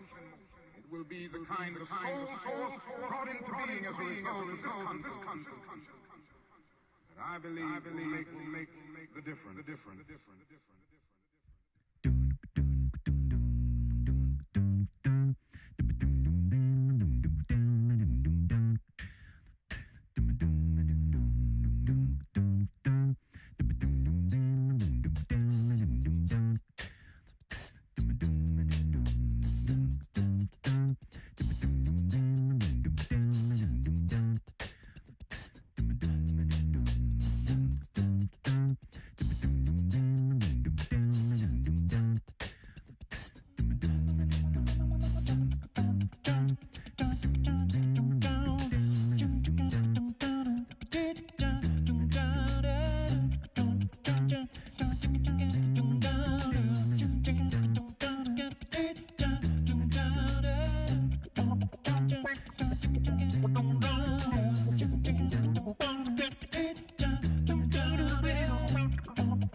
For many of us, life today is more challenging than anything we've ever experienced. We know that nothing stays the same and change is inevitable. However, we are now facing unprecedented challenges to our normal lifestyle. And it's as if everything we thought to be true is being questioned. Can we make good decisions based on the information we receive to provide a safe, happy, joyful, and productive life for us and our children and our grandchildren? Many of us rely on the institutions that provide the basic cornerstones of our social and cultural norms. However, the standards by which they operate are undergoing the same major changes that each of us as individuals are going through. The intensity of this change is creating a deep fear, an anger, a feeling of betrayal, and for many, a sense of being alone with no light at the end of the tunnel. It's easy to see that the systems we've lived by are breaking down, and yet many of us are working hard to keep them alive or resurrect them to what we remember as normal. Dedication to this effort is noble and demonstrates the fortitude of the human species. However, nothing is permanent on Earth. Not you, not me, nor any living entity or system. Evolution and the natural order of all life continually offers us the opportunity to become more than what we are now. We are at an evolutionary crossroads. The systems that got us here are ready for and requiring an upgrade. We can make this a powerful, exciting, and joyful experience, or allow it to be the demise of our time on planet Earth. First of all, we cannot do it alone. In fact, the most recent science of quantum physics is now proving what our hearts have always known. We are all connected as one by the divine creator. Early on in the evolution of the human species, we formed tribes to protect each other for our very survival.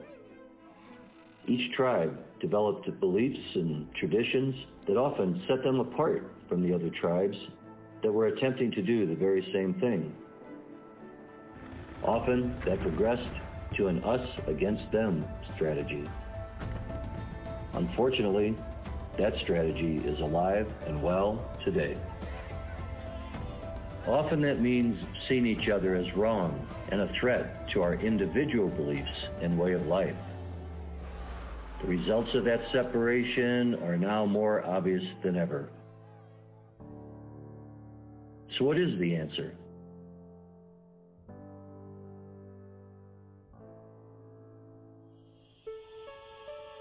There is an infinite energy that courses through every living being. And it does not enter us through the thoughts, beliefs, or strategies as they pass through our minds. That energy is love. And it comes through our hearts. It is the connection with each other and the whole of the universe. Love is in the very breath we breathe and the water we drink. Love is the life-giving vibration we share with each other in caring and kindness and compassion. What if together, just for this moment, we stop thinking about what to do with the chaos and the insanity in the world right now? Breathe deeply for a moment. And when you exhale, let your heart open to this miraculous gift of life.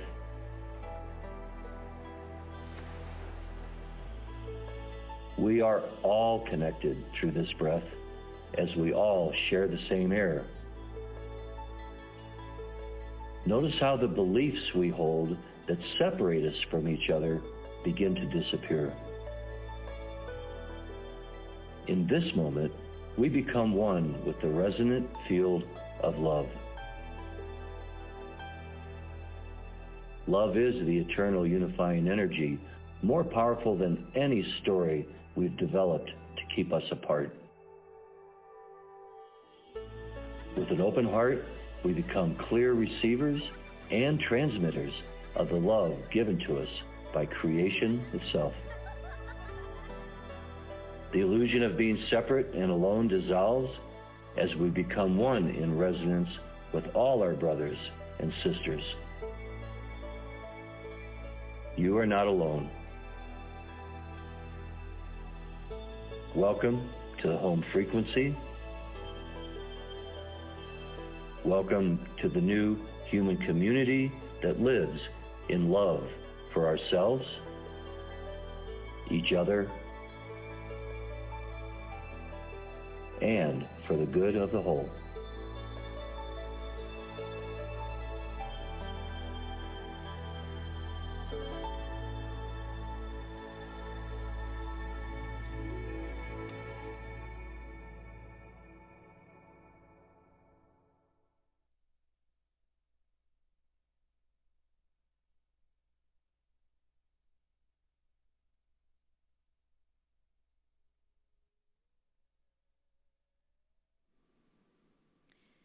So welcome back, everyone, to the beautiful Opera House here in the center of Minden.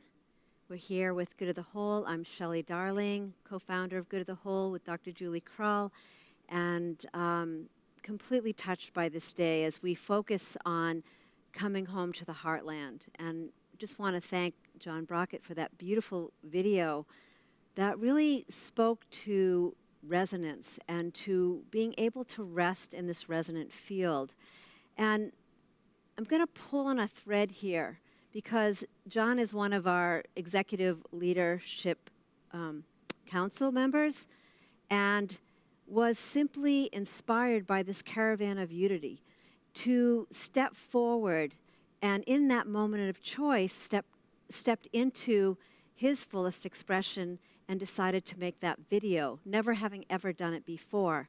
And this is really the beauty of what's being woven here as we come into this, the fullness of this day. So I'm here to just help weave this basket as a dream weaver, each one of us coming together in this caravan of unity, this inner and outer caravan of unity, to really, as Jude Caravan was speaking to today, to embody that experience of unity, to begin to understand, feel, and express our wholeness. And so how does that feel? What is that experience of what we're describing as this home frequency, where we come into a field with others? And as you've seen today, this incredible co-creation, co-mentoring. I mean, I even want to speak to this incredible tech team. I mean, been watching them all day maneuver, you know, and Peter and the crew are in Canada, and Mike and Peter, and here, just absolutely, just choreography of the heart, how to move. Even this morning when we were out at Rose Sanctuary, you know, with this, I remember just feeling completely, it seems like days ago, but we got here this in the morning and it was like 30 degrees and we were outside and all of a sudden discovered there was no internet. How do we stay in contact with our heart? And this is such a beautiful example of moments of choice that we can either go into separation or we can remember our wholeness. And so as I've been experiencing this caravan of unity from San Francisco to LA to Las Vegas to Colorado, this growing synergy has been happening. It's the opportunity to, as Charles Eisenstein was saying, just to let go. Do we have the capacity? And that's really what good of the whole is all about. Coming into this resonant experience is enabling us to really develop and grow and expand our capacity to align with this intelligence of this field, this unified field. And when we do that, as Julie was saying just a few minutes ago, like there's magic, there's miracles. And so that's really all I can think about recapping is the magic that when we open, and the word that was coming in was right before the Tri-Faith Initiative speaking was the word trust. And to watch how when we relax and we tap into this to the heart, and we just want to take a few moments. There has been hour after hour after hour of this profound and fecund field, this experience where in this connection field, if you've been with us all day, you've been inside of the connection field. This place, this inclusive space where safety abounds, where people can come and, as Charles was describing, let go of their beliefs. Feel this incredible synergistic presencing that allows for all parts, all dimensions of ourselves to be present. So if you came here this morning, you came into being in this beautiful experience of being by the Platte River at the Rose Sanctuary, where we began by building a ceremonial fire, honoring the ancestors, honoring the ancestral wisdom. And as that fire began to speak through Joan and the Pawnee indigenous sisters and the Omaha, beautiful drumming, we began to feel this sensate experience of love, of connection, of friendship, and of courage. And that's what's being really expounded on here, in this field, in the heartland, coming home to the heartland. We think about the pioneers and the courage that it took to come across a country. We also feel deeply for the angst of the indigenous that were already here and attempting to live in a land that really innately was experienced as in alignment with nature's design, always moving, working, growing that corn, and then having to be relocated, removed out of their homeland. And we know what that feels like as a people. We know what that feels like when we're watching what's happening in the world, the chaos, the upset. And so today has been really a coming home to the land, the heart within ourselves, as individuals, as a community, and as a culture. And as we moved from Roe Sanctuary, if you haven't watched that piece, what was really incredible was as that fire started, 2 bald eagles came in and flew right in front of the fire, right along the Platte River, just confirming this beautiful relationship, sacred relationship that we, as in our humaning, are really beginning to experience as we commune together, as we co-create together, and learn how to hold that resonance. And really that's been this powerful experience inside of what we're holding in good of the whole. How do we live as whole beings in service to the good of the whole? How do we nurture our innate capacity to live for the good of the whole? It's beginning to understand and embody unity consciousness. And let's just take a breath with that for a minute, because that's a really big, for a lot of people, that's a really big concept. For many of us, we've been living spiritual lives and still don't know what it feels like to trust and be informed by the field itself. That as we're co-evolving together, there is this, as Julie was describing, as Barbara Marx Hubbard describes, this evolutionary impulse that knows itself so well that when we surrender to it, we actually can, some people say tap into, but we're still separating from that. So it's a sense of this pulse, this regenerative pulse, that when left alone, when we align with it, when we honor it and respect that within each other, that sacred hoop.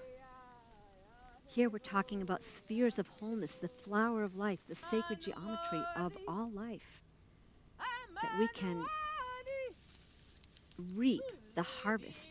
So today, we got to experience the rain coming right before we broadcasted. And then it moved away, allowing for this nourishment. So let's just take a moment and breathe together. Take a pause.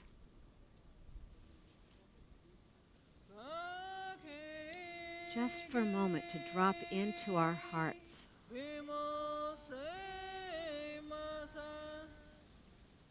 To feel this undulating energy, because that's what we're speaking to here. That there is this energy, vibration, that we are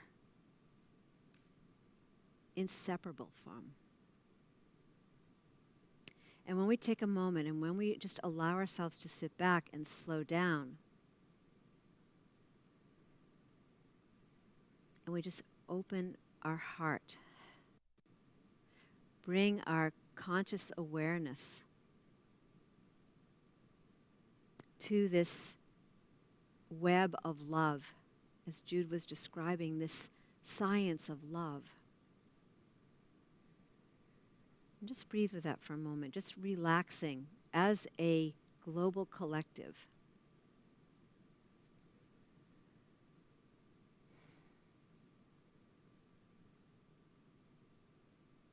Here we're in the center of the heartland. And here we're in the center of the land of our heart. And this morning when I woke up, what was really clear was to just open to feeling this sensate experience, this feeling place of peace. Peace of mind, peace of heart, because this is the place that this resonant field offers us. And from that place, from that liquid source of all life, the waters that run within us as a whole living system, ecosystem, we're in absolute connection. We are interconnected with the field itself. The cosmology that's been spoken today by Nan Shuni from Guatemala, the music and the celebration from all the drummers, starting out with the heartbeat and continuing that through the day, to so much more, to the beautiful interviews, to the Tri-Faith Initiative, which was a model for where we as a collective can join together and really see each other as whole beings with the deepest respect, where we can come together as a collective feeling valued, connected, and whole.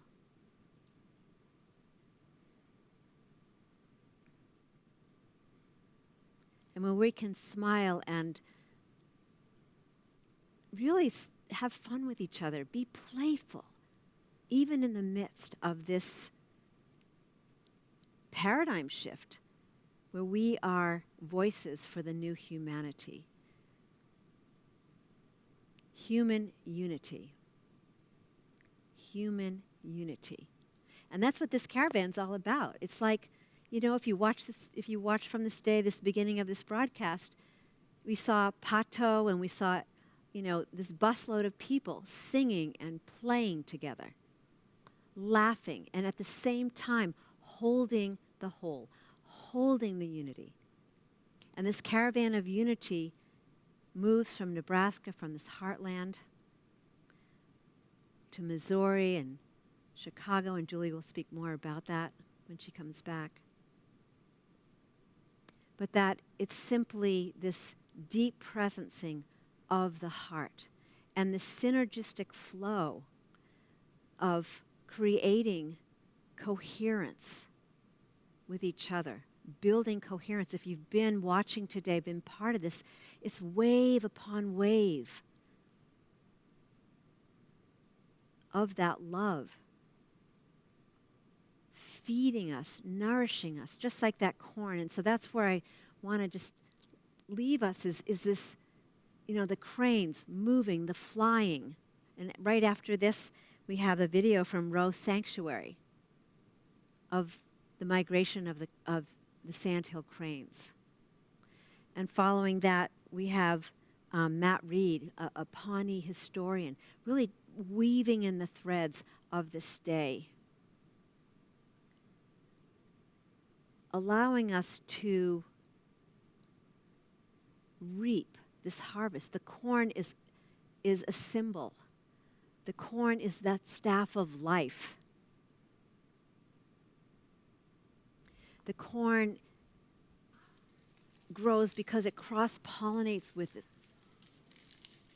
And I mean, some of the stories of the corn, if you haven't heard, just go back and watch this broadcast, because it's so powerful how these two, this native indigenous woman and a woman from Nebraska, came together expressing a promise that was in their hearts, that was connected to the land. And that's really who we be. We come together to simply be a voice and expression for deepening into this wholeness. And with that,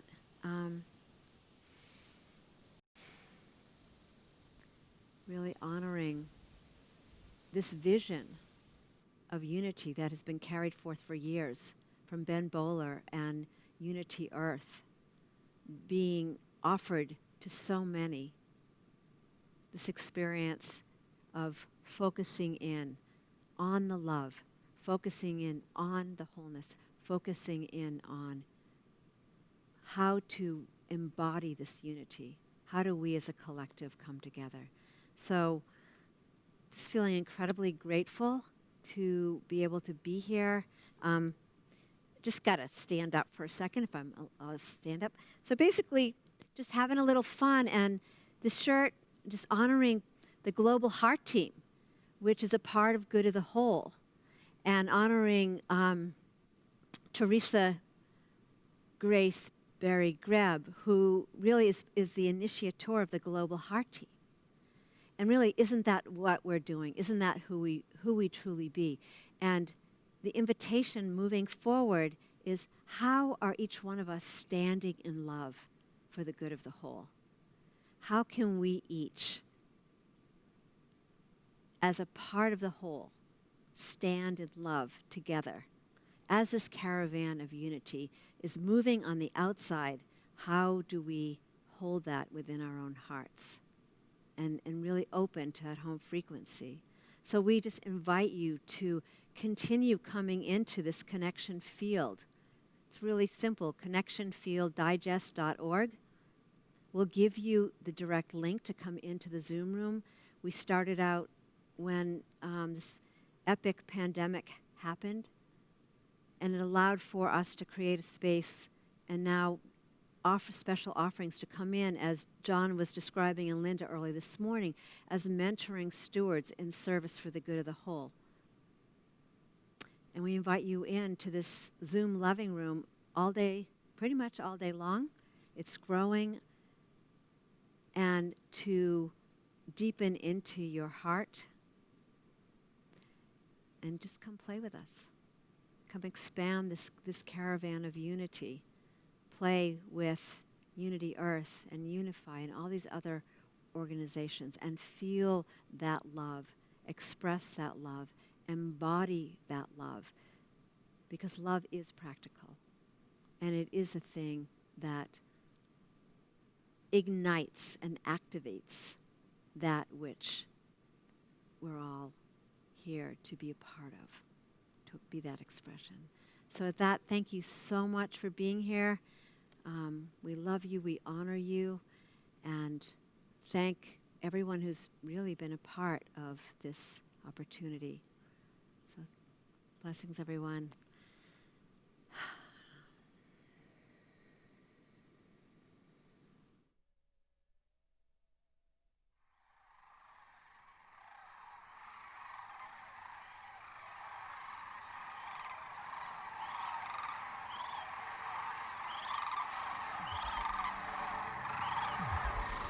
America's greatest bird migration happens right here in Nebraska. Every year, Audubon gathers thousands of crane enthusiasts from all over the world to celebrate the world's largest gathering of sandhill cranes. Over 650,000 cranes arrive at the Platte River every spring. They've been doing it for millions and millions of years.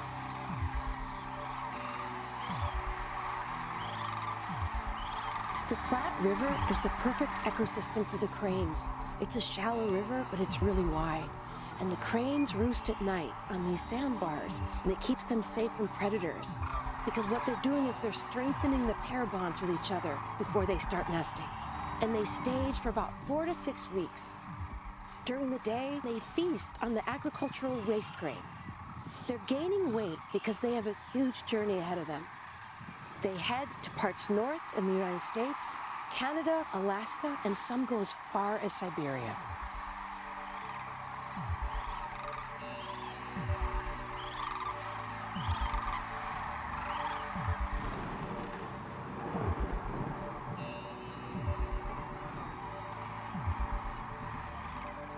Audubon's Rose Sanctuary creates the perfect environment to experience the cranes. With the help of partners, supporters, and the Audubon Network, the crane migration along the Platte River will be celebrated for generations to come.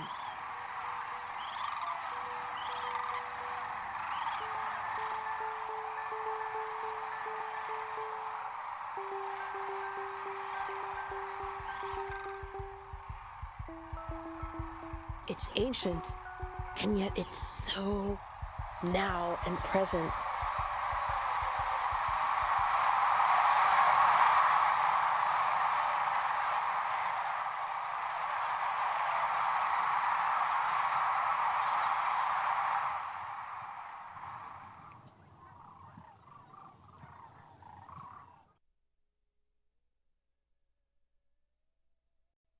My name is Matt Reed. I'm the Tribal Historic Preservation Officer for the Pawnee Nation, and I'm also the Chawee Head Chief for our Chawee Band, sit on our Nasharo Council. I was wanting to talk to you this morning about some of the history there in the area where you're at around Kearney, Hastings, that southern Platte River area. So our Pawnee people, you know, our origin story just says that we were first man and the first woman was put on earth there in Nebraska. So in one way, you know, we've always lived there since the very beginning. When you go back and you look at archaeology, our connection to the area, you know, through like pottery and other kinds of materials that they say that is definitely Pawnee. We go back nearly 2,000 years. And then before that, there's no artifacts that you could say, this is one tribe or another. So it's so old that you can't tell who it is. But in our workings here in this office and with NAGPRO, we just pretty much claim all of those ancient peoples that existed before us in Nebraska. They have to be our ancestors. So the area there around Kearney, there's a river just there called the Buffalo River, I believe. And it kind of goes off to the northwest from Kearney. And all up and down that river are some of the oldest Pawnee sites there. There's a lot of burials and a lot of earth lodge villages. So these are the ancient Pawnee sites. So as time progresses and we get closer to, say, like the 18th century and the 19th century, our people had started changing location, probably because of environment or something, started moving more towards the east to around Nance County, Genoa, Columbus, that area. And so we had a large cultural landscape, and you're right in the middle of it. So you're talking about from the Missouri River all the way over to the Front Range of the Rockies is all kind of Pawnee country. And, you know, as time advances and you get the arrival of Europeans and Americans, and people start getting compressed tighter and tighter out onto the plains, it leads to a lot of conflict and a lot of other tribes moving out onto the plains. That's not where they're from. I guess you could refer to them as like refugees. And so a lot of those people get identified as Plains Indians, but they're not from there. But us, our Wichita relatives and our Arikawa relatives, and those Bandana Hidatsas way up north, those are the Plains people. So you're right in the heart of our country. You could almost smack dab in the center. So the corn's very sacred to us, largely because of a couple of its connections to like our ancient history, our the star beings that created us, sacred bundles and so forth. So with my band in particular, we have a sacred bundle that has a story connected to it, and talking about that there was this man that went traveling out towards the west and finally arrives at this big lake. And when he comes to this lake, and I'm cutting this short, I'm really reducing it, he sees this mystical creature, and this animal leads him off to this spot. And on top of this mountain is where he saw Evening Star come down to the earth, and then she's the one that gives him corn, gives him the seeds to plant corn. She also shows him this cave where all the buffalo come from and so forth. And so Evening Star, her and Morning Star created the very first Pawnee man, or Pawnee woman, sorry. And so you can see how integral she was, you know, to a creation of our Pawnee people. So then at a later point in time, one of the descendants of that first Pawnee man, first Pawnee woman, she gives him the seeds to plant the first corn. And so then he takes it back to the people and plants it, and that's where it all proliferates from. So and then just talking about it, you know, culturally, that kind of gives you an idea as to why it's so important to us and its connection to our sacred things. Something to be very proud of with our ancestors, that they took a wild grass, that teosinte, and turned it into all these different varieties of corn, different colors, different sizes, different flavors and everything. And they did all of that with just, you know, manipulation, genetics, crossbreeding of different plants to get out the characteristics that you want.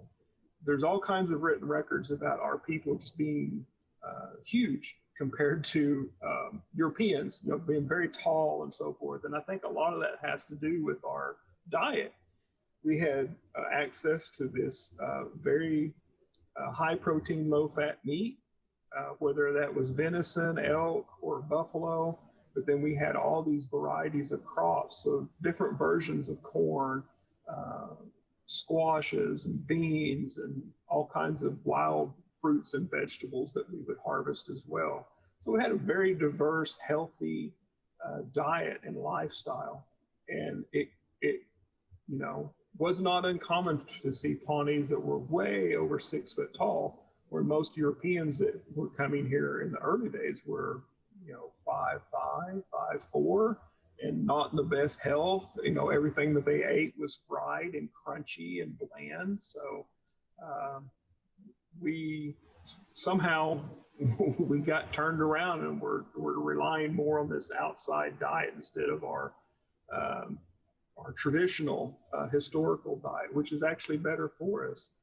So in 1800, we know that there were 30,000 of us. I say no, it's an estimate. It's a real strong estimate, but it's an estimate. And then, over time, by the time we come down here to Oklahoma in the 1890s, there were 500 to 600 of us. Depending on what year you're looking at, the figure kind of fluctuates. But a dramatic decrease in our population in a space of 100 years. A lot of that was due to pandemics. Now that we're in one,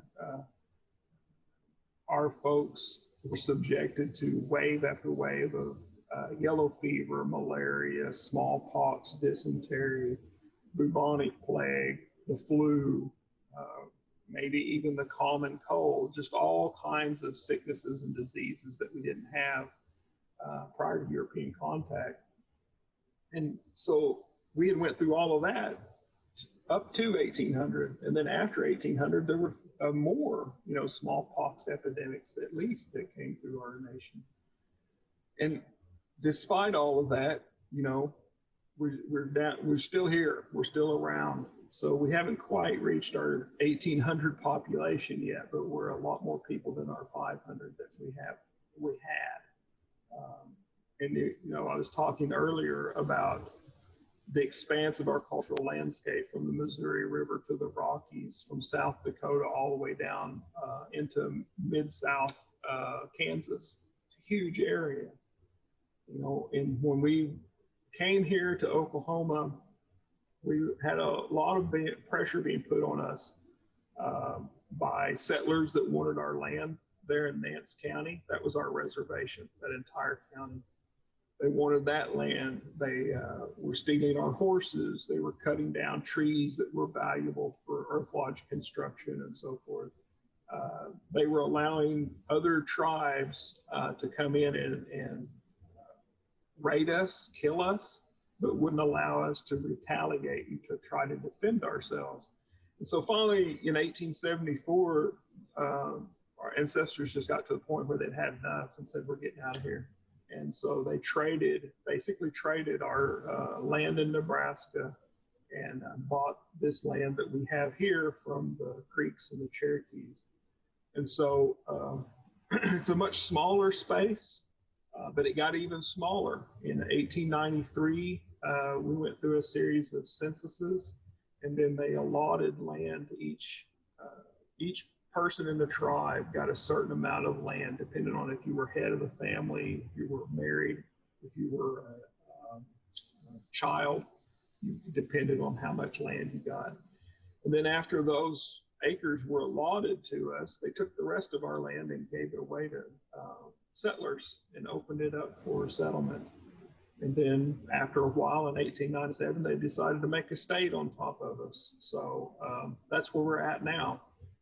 So in talking about the sandhill cranes up there in Nebraska, one of the things that I've learned since taking this job, I've been out to a lot of our locations that are like petroglyphs and so forth, and finding these, well, for myself, finding them for the first time. I had no idea that we had as many sites as we do. One of the interesting things about it is we commonly had, well, we have a constellation that's like a bird's foot. And then a lot of the petroglyphs reflect that constellation, but then they also reflect another bird's foot that I've been told reflects right back to those cranes. And so just in the last year, maybe 2 years, I've been able to cement our connection to different locations based on those petroglyphs. And they just happen to be that bird's foot. So, and a lot of them are in central Kansas. There's a few in Iowa. There's a few in Colorado that I know of. So when I say a few, the ones I know of. easily the one that's most accessible to the general public. If you go to Lincoln, Nebraska, out in front of the Natural History Museum at the University of Nebraska, there's a giant, I say giant, it's a big granite boulder that was probably brought to Nebraska with glaciers. And carved into that boulder are different petroglyphs that are common to Pawnee sites. One of those being the bird's foot. There's also human feet on there as well. So you could literally go park, go see the museum and everything, and then that boulder is just outside the building. You can look at it and you can see what I'm talking about with our connection to the cranes and so forth. But then again, our connection to the stars and where we're descended from. So just wanted to thank you for letting me speak, and wish you well in your project, and safe travels. I'll eat it.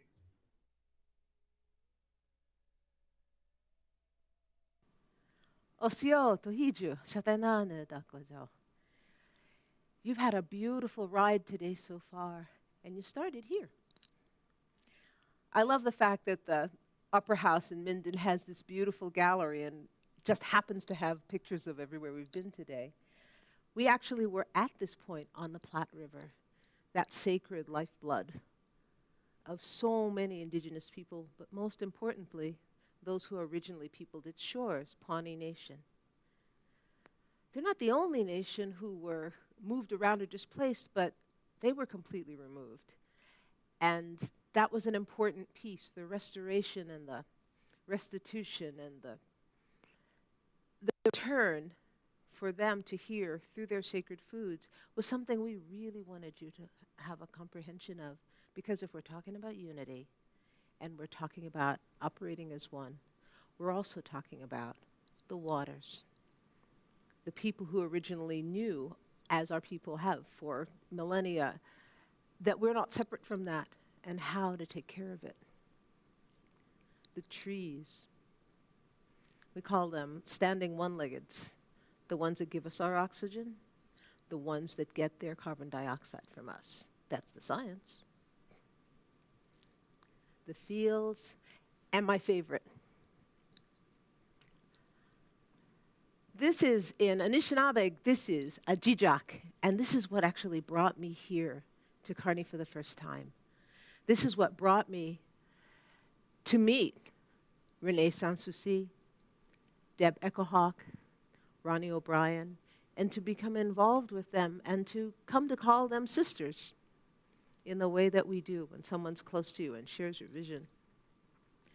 These Ajijak also call this place their home because Ajijak, again, Anishinaabe for crane, have a particular landing spot. They start way up in Woodhull in Alberta, northern Alberta, and they fly all the way down to Texas where they mate, and then they fly all the way back to their home grounds. And there are many traditional stories about this.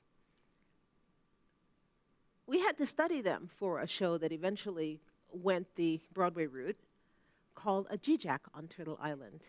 When it came here, it was called Crane on Earth in Sky. And we spent a lot of times around the cranes because in addition to being Grandma Aki, who told that story, I was also the mother crane. So I learned the way she talks to her children, the way that her language with them. We learned how they moved. Now those were whooping cranes. They are one of the two people, crane people, that land here. And the sandhills are the other. These sandhills, they call this place their home by the thousands. And in understanding that, you understand why their story is what I get to share with you. A Jijak on Turtle Island, then called Crane on Earth in Sky, follows the journey of a baby crane whom her parents name a Jijak. Now they fly in small groups, families, and she gets lost in a fire, separated from her parents. Before she does, She's given gifts from her parents, a bag and the knowledge of 4 medicines. You can guess that some of those medicines are things she received right here. Because like the sandhill cranes who stop here in the thousands every March, and I can't begin to tell you what it looks like to watch them rise in the thousands. You think you're watching an island. Whooping cranes will often fall in and fly, especially if they get broken up. They'll fly with the sandhill sometime, and so a jijak finds herself on her way landing with the cranes. Those cranes help her to understand what it is she needs to know. She's given the gifts of 4 plant medicines on her way, and when she gets down to Texas, she just misses her parents. And back she goes, where she's been told that her job is to quell the chaos in the world that rises every year. And that's her job every year. You might think about the fact that we can do that we can quell the chaos in the world through our own action. And she does it not by fighting, she tries that, but with her song, which is something you also might think about. How do we actually quell the chaos in the world and in ourselves? That story, when we brought it here first to Lincoln and then right here to Kearney.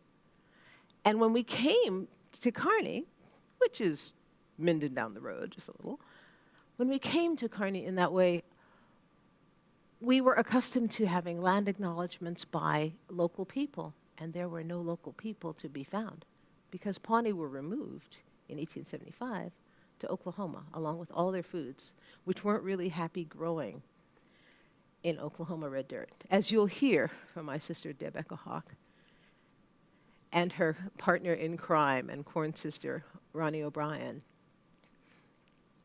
and also from Kahita. What you'll do is hear their story of what happened to the crane and what happened to the corn and how it comes back. Because the third gift given is the corn. It's given to the crane as food. It's given to the crane as medicine. It's given to that baby crane to plant, water, nurture, harvest. And that's what she learns to do, not just with foods, but in her life. It wouldn't be a bad idea for us either. So I would love to have you welcome my dear corn sisters,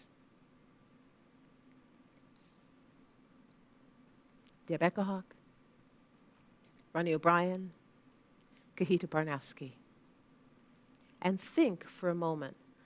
Think like the crane of that circle in your life. Gathering your knowledge, what can you take home again? How will you quell the chaos in yourself? Because that's where it begins, before we can quell the chaos in the world and be in unity, in peace. If a little baby crane can do it, I think we can too. Two-leggeds just have to work a little harder at it.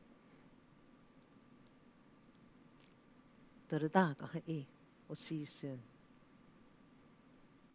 Ya hey ya hey hi ya ya hey hey ya ya hey ya hey ya ya hey hey ya ya hey ya hey hey ya hey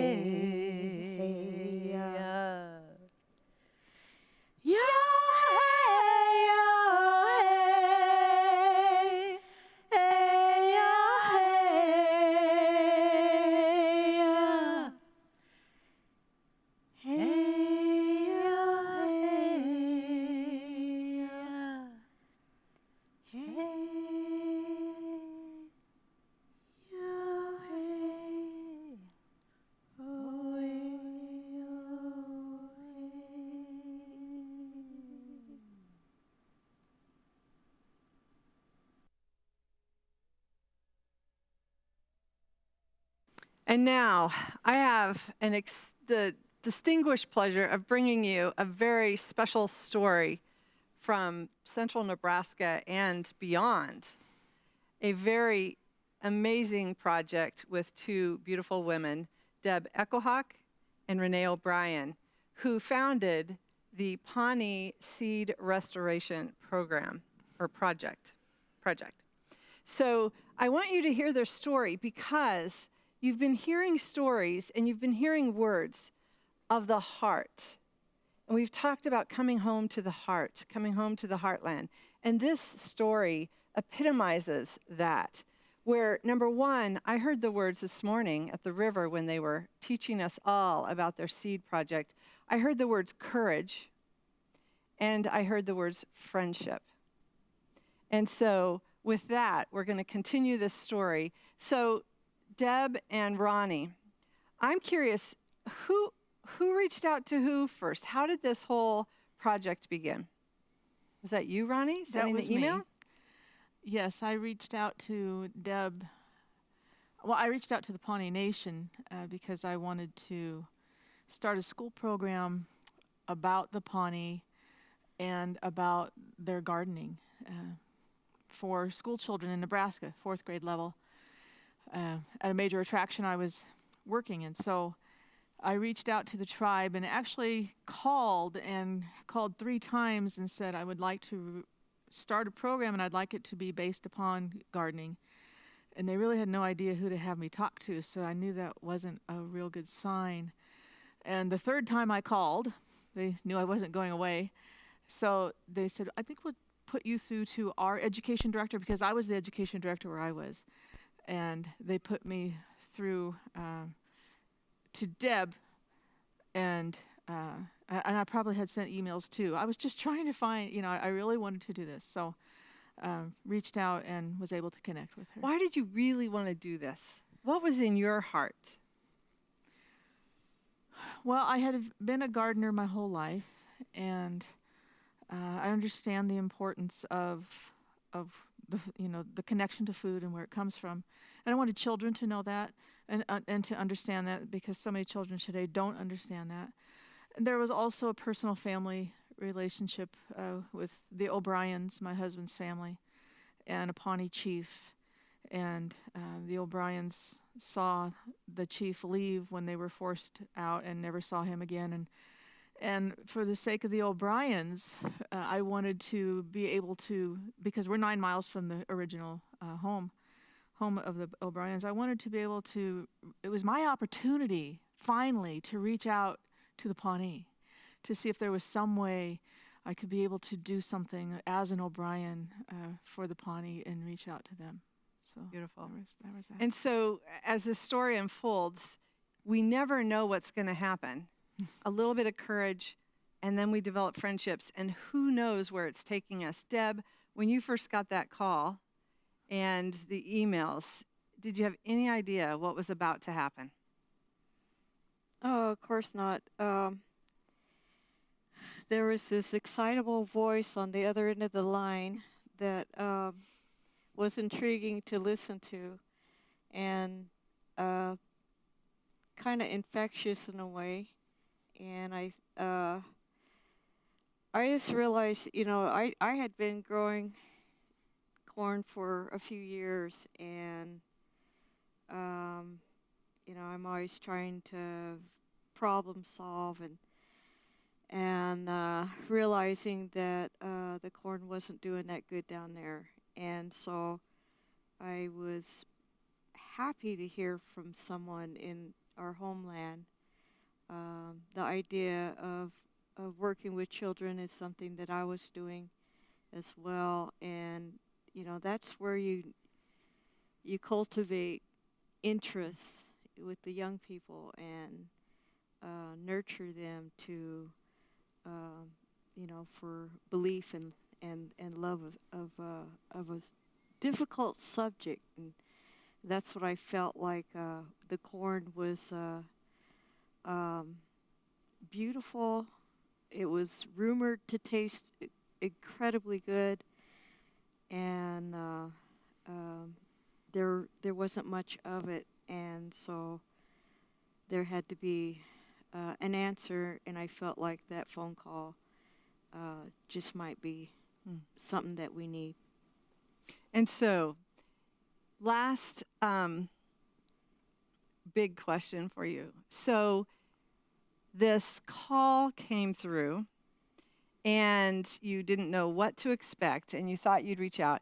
And the corn was not growing in Oklahoma. So here Ronnie is, here in the heart of the homeland of the Pawnee, saying, I want to grow your corn. This took incredible risk and courage on both of your parts to say yes. And I know that we told the story this morning. I'm going to encourage everyone to go look up that video and to learn so much more about the Pawnee Seed Restoration Project.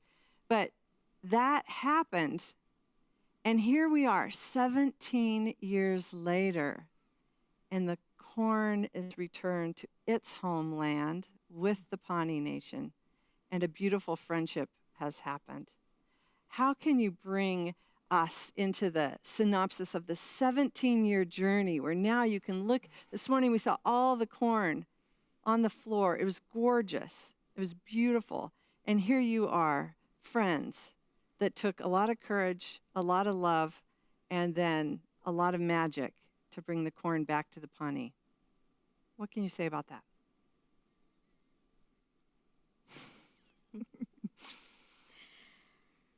Oh, goodness. What a journey it's been. It's been a story of patience. We were growing out our corn in Oklahoma, and there was a few families that had success, so it wasn't all bad, but it wasn't all great. And we definitely realized that we had a lot of varieties of corn. I mean, the Pawnees were known, the people of the corn and the mother corn and the father buffalo. And so I'm just thankful that our culture committee and the council of chiefs later on took to advising, guiding us along. So it wasn't a Ronnie Deb show. It was a lot of careful guidance and prayer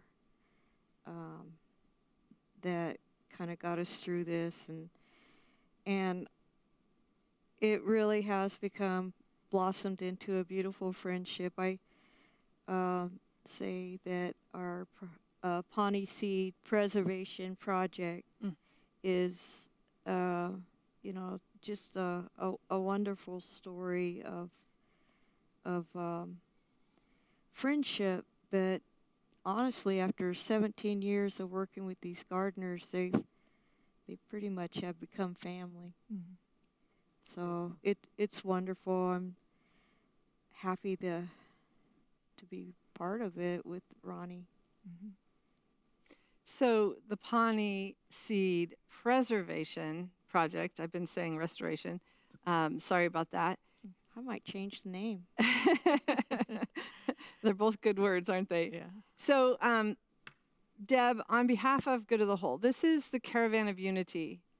And we are here with our theme, Coming Home to the Heartland. And we are so moved by your story. We're dedicating this whole day to the Pawnee. Thank you for letting us tell your story. And with that, on behalf of Good of the Whole, we have a donation for you for the Pawnee Seed Restoration Project. I got to get it right. And we want to give the Pawnee Nation a peace pole like this. Oh.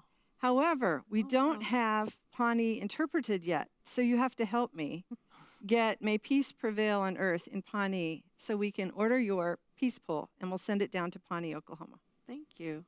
You're welcome. Beautiful. That's lovely. Thank you very much. You're welcome. Thank you both so much. Thank you.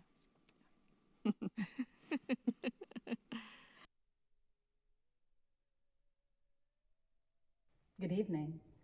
My name is Jerry Littlejohn, and I'm a flute maker and player, and I come to you from Pacifica, a garden in the Siskiyous, which is a 400-acre nonprofit dedicated to regenerative stewardship immersive nature education, and the arts. And I'm so grateful to be offering this song in gratitude for this beautiful day spent blessing the waters, coming into our hearts in the heartland, into unity, this great expression of love. So I offer this song out that it might vibrate through all of life. So please take a moment, join your hearts with this song, join your waters with the waters of all life. Let us be one in this moment.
In celebration of life, of all life, blessing this caravan as it moves forward throughout time and space and across this country and across the world. May all beings know peace. May all beings know love. May it begin inside ourselves in deep connection with all life. Blessed be. Ahe, mitakuyasem.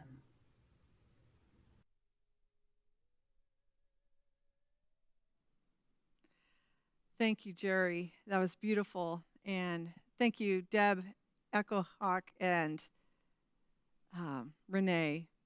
What an incredible story. And there you have it.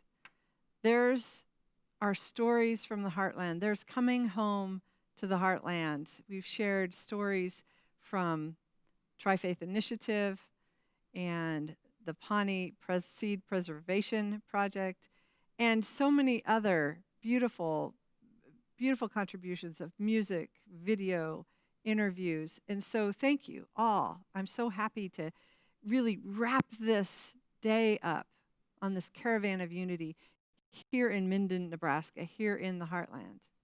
And as those cranes that you saw migrate, over 500,000 birds, imagine that, 600,000 birds coming to this small area on the Platte River every year.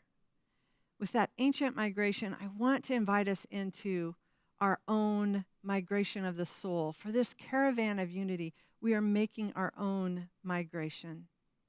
And as we've moved west, we've looked deeply in San Francisco on the West Coast and on into Las Vegas for interspiritual, interfaith healing that's happening.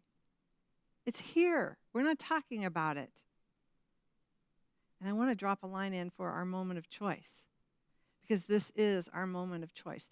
Then we moved to Colorado, where we began bringing this story of the indigenous in. And we heard an incredible story of the Sand Creek Massacre and that history. Our healing is possible. There we bring it to Nebraska and talk about the Pawnee, where we're seeing the displacement of the Pawnee healed through the sacred act of service of one heart that said, I want to grow your seeds. Our indigenous healing is possible. We can quell the chaos in the world. Now we move to St. Louis, and we want to give a shout out to our friends, Pookie Lee and Dr. Marty K. Casey, who are going to host you in St. Louis tomorrow. And again, they're bringing in the voice of racial tension and racial healing and the Ungun Institute, because we can quell the chaos. Healing is possible. Unity is here. After St. Louis, they go to Chicago. Shout out to our friends, Nina and Joseph and the whole Chicagoland. Linda's going to be there with them. They're going to bring you much more beauty with both that interfaith and that racial tension piece. So look how we're highlighting these pieces of our evolution as we're coming together on this journey of the soul, on this caravan of unity that begins right here.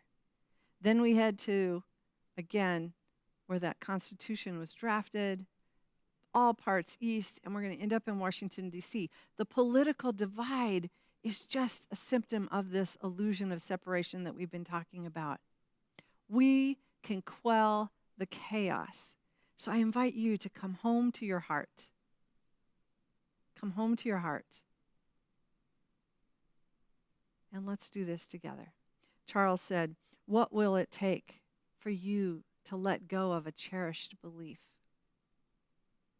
And he said, we can evolve beyond where any one of us can go individually. We can evolve beyond that together. So we're holding each other up, like he said. We're holding each other up with the possibility of a healed world. So thank you for joining us here tonight. It's been an honor and a pleasure and a real sacred journey to be a part of this. We're so grateful that Ben Bowler invited us in to participate. And with that, I have a few more thank yous. So I want to thank the Minden Opera House for this incredible venue. I hope you enjoyed it. Take a look at them on the website.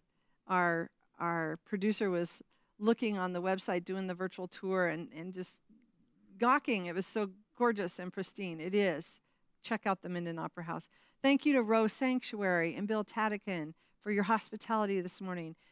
This wouldn't have been possible this day without landing on Pawnee soil and doing this deep healing work. So thank you, Rose Sanctuary. To all our guests who spoke, to, again, may peace prevail on Earth International for the Peace Poll. Thank you for the gift.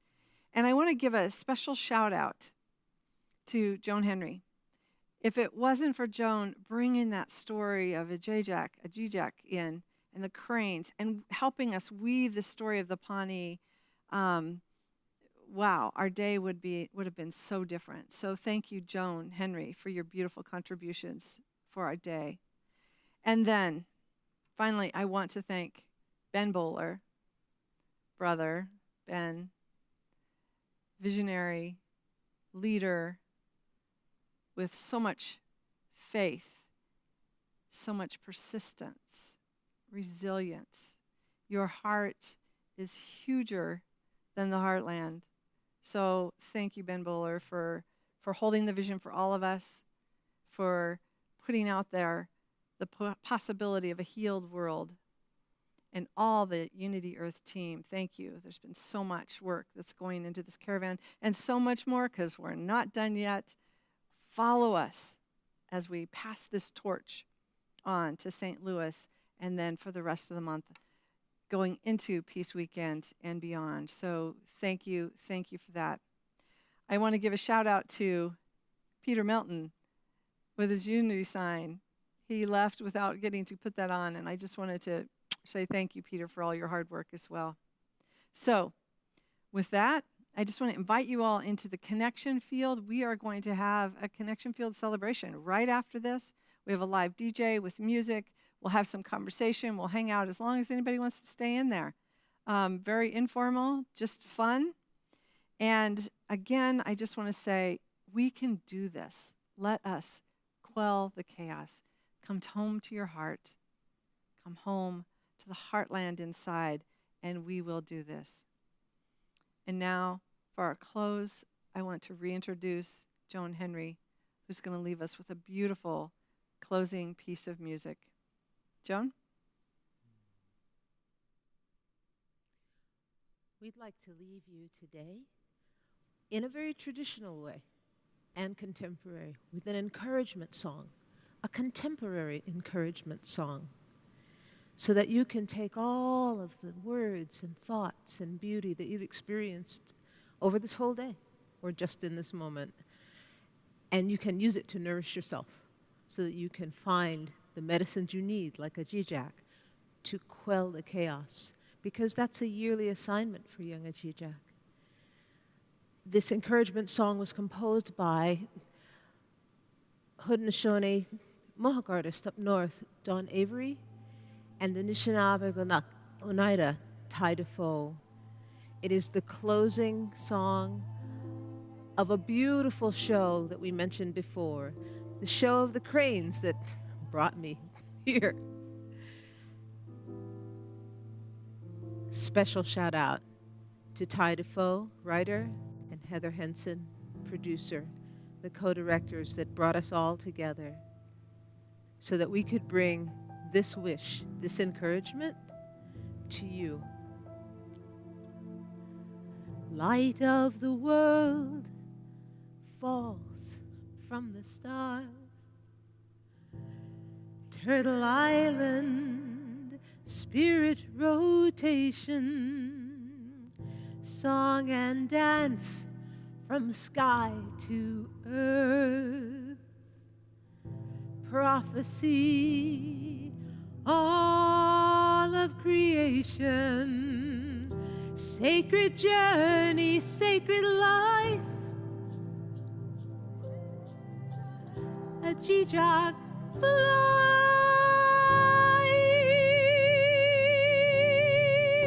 sacred journey, sacred life, fly, and you will be free. A Jijak, a Jijak, a Jijak, a Jijak, a Jijak, a Jijak.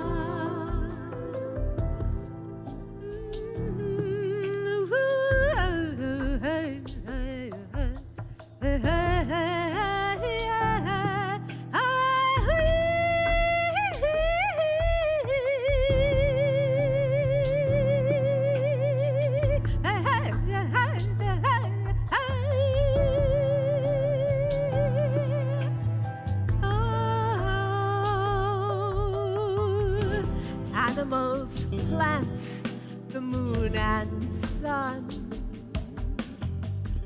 Mother Earth, language of motion, a Jijak, you're destined here. Bring us peace from lakes, streams to oceans, our sacred journey, sacred life. A Jijak, rise to your destiny. Ah, sacred journey, sacred life.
Hi, my name is Ben Bowler from Unity Earth, and I'm here with an invitation.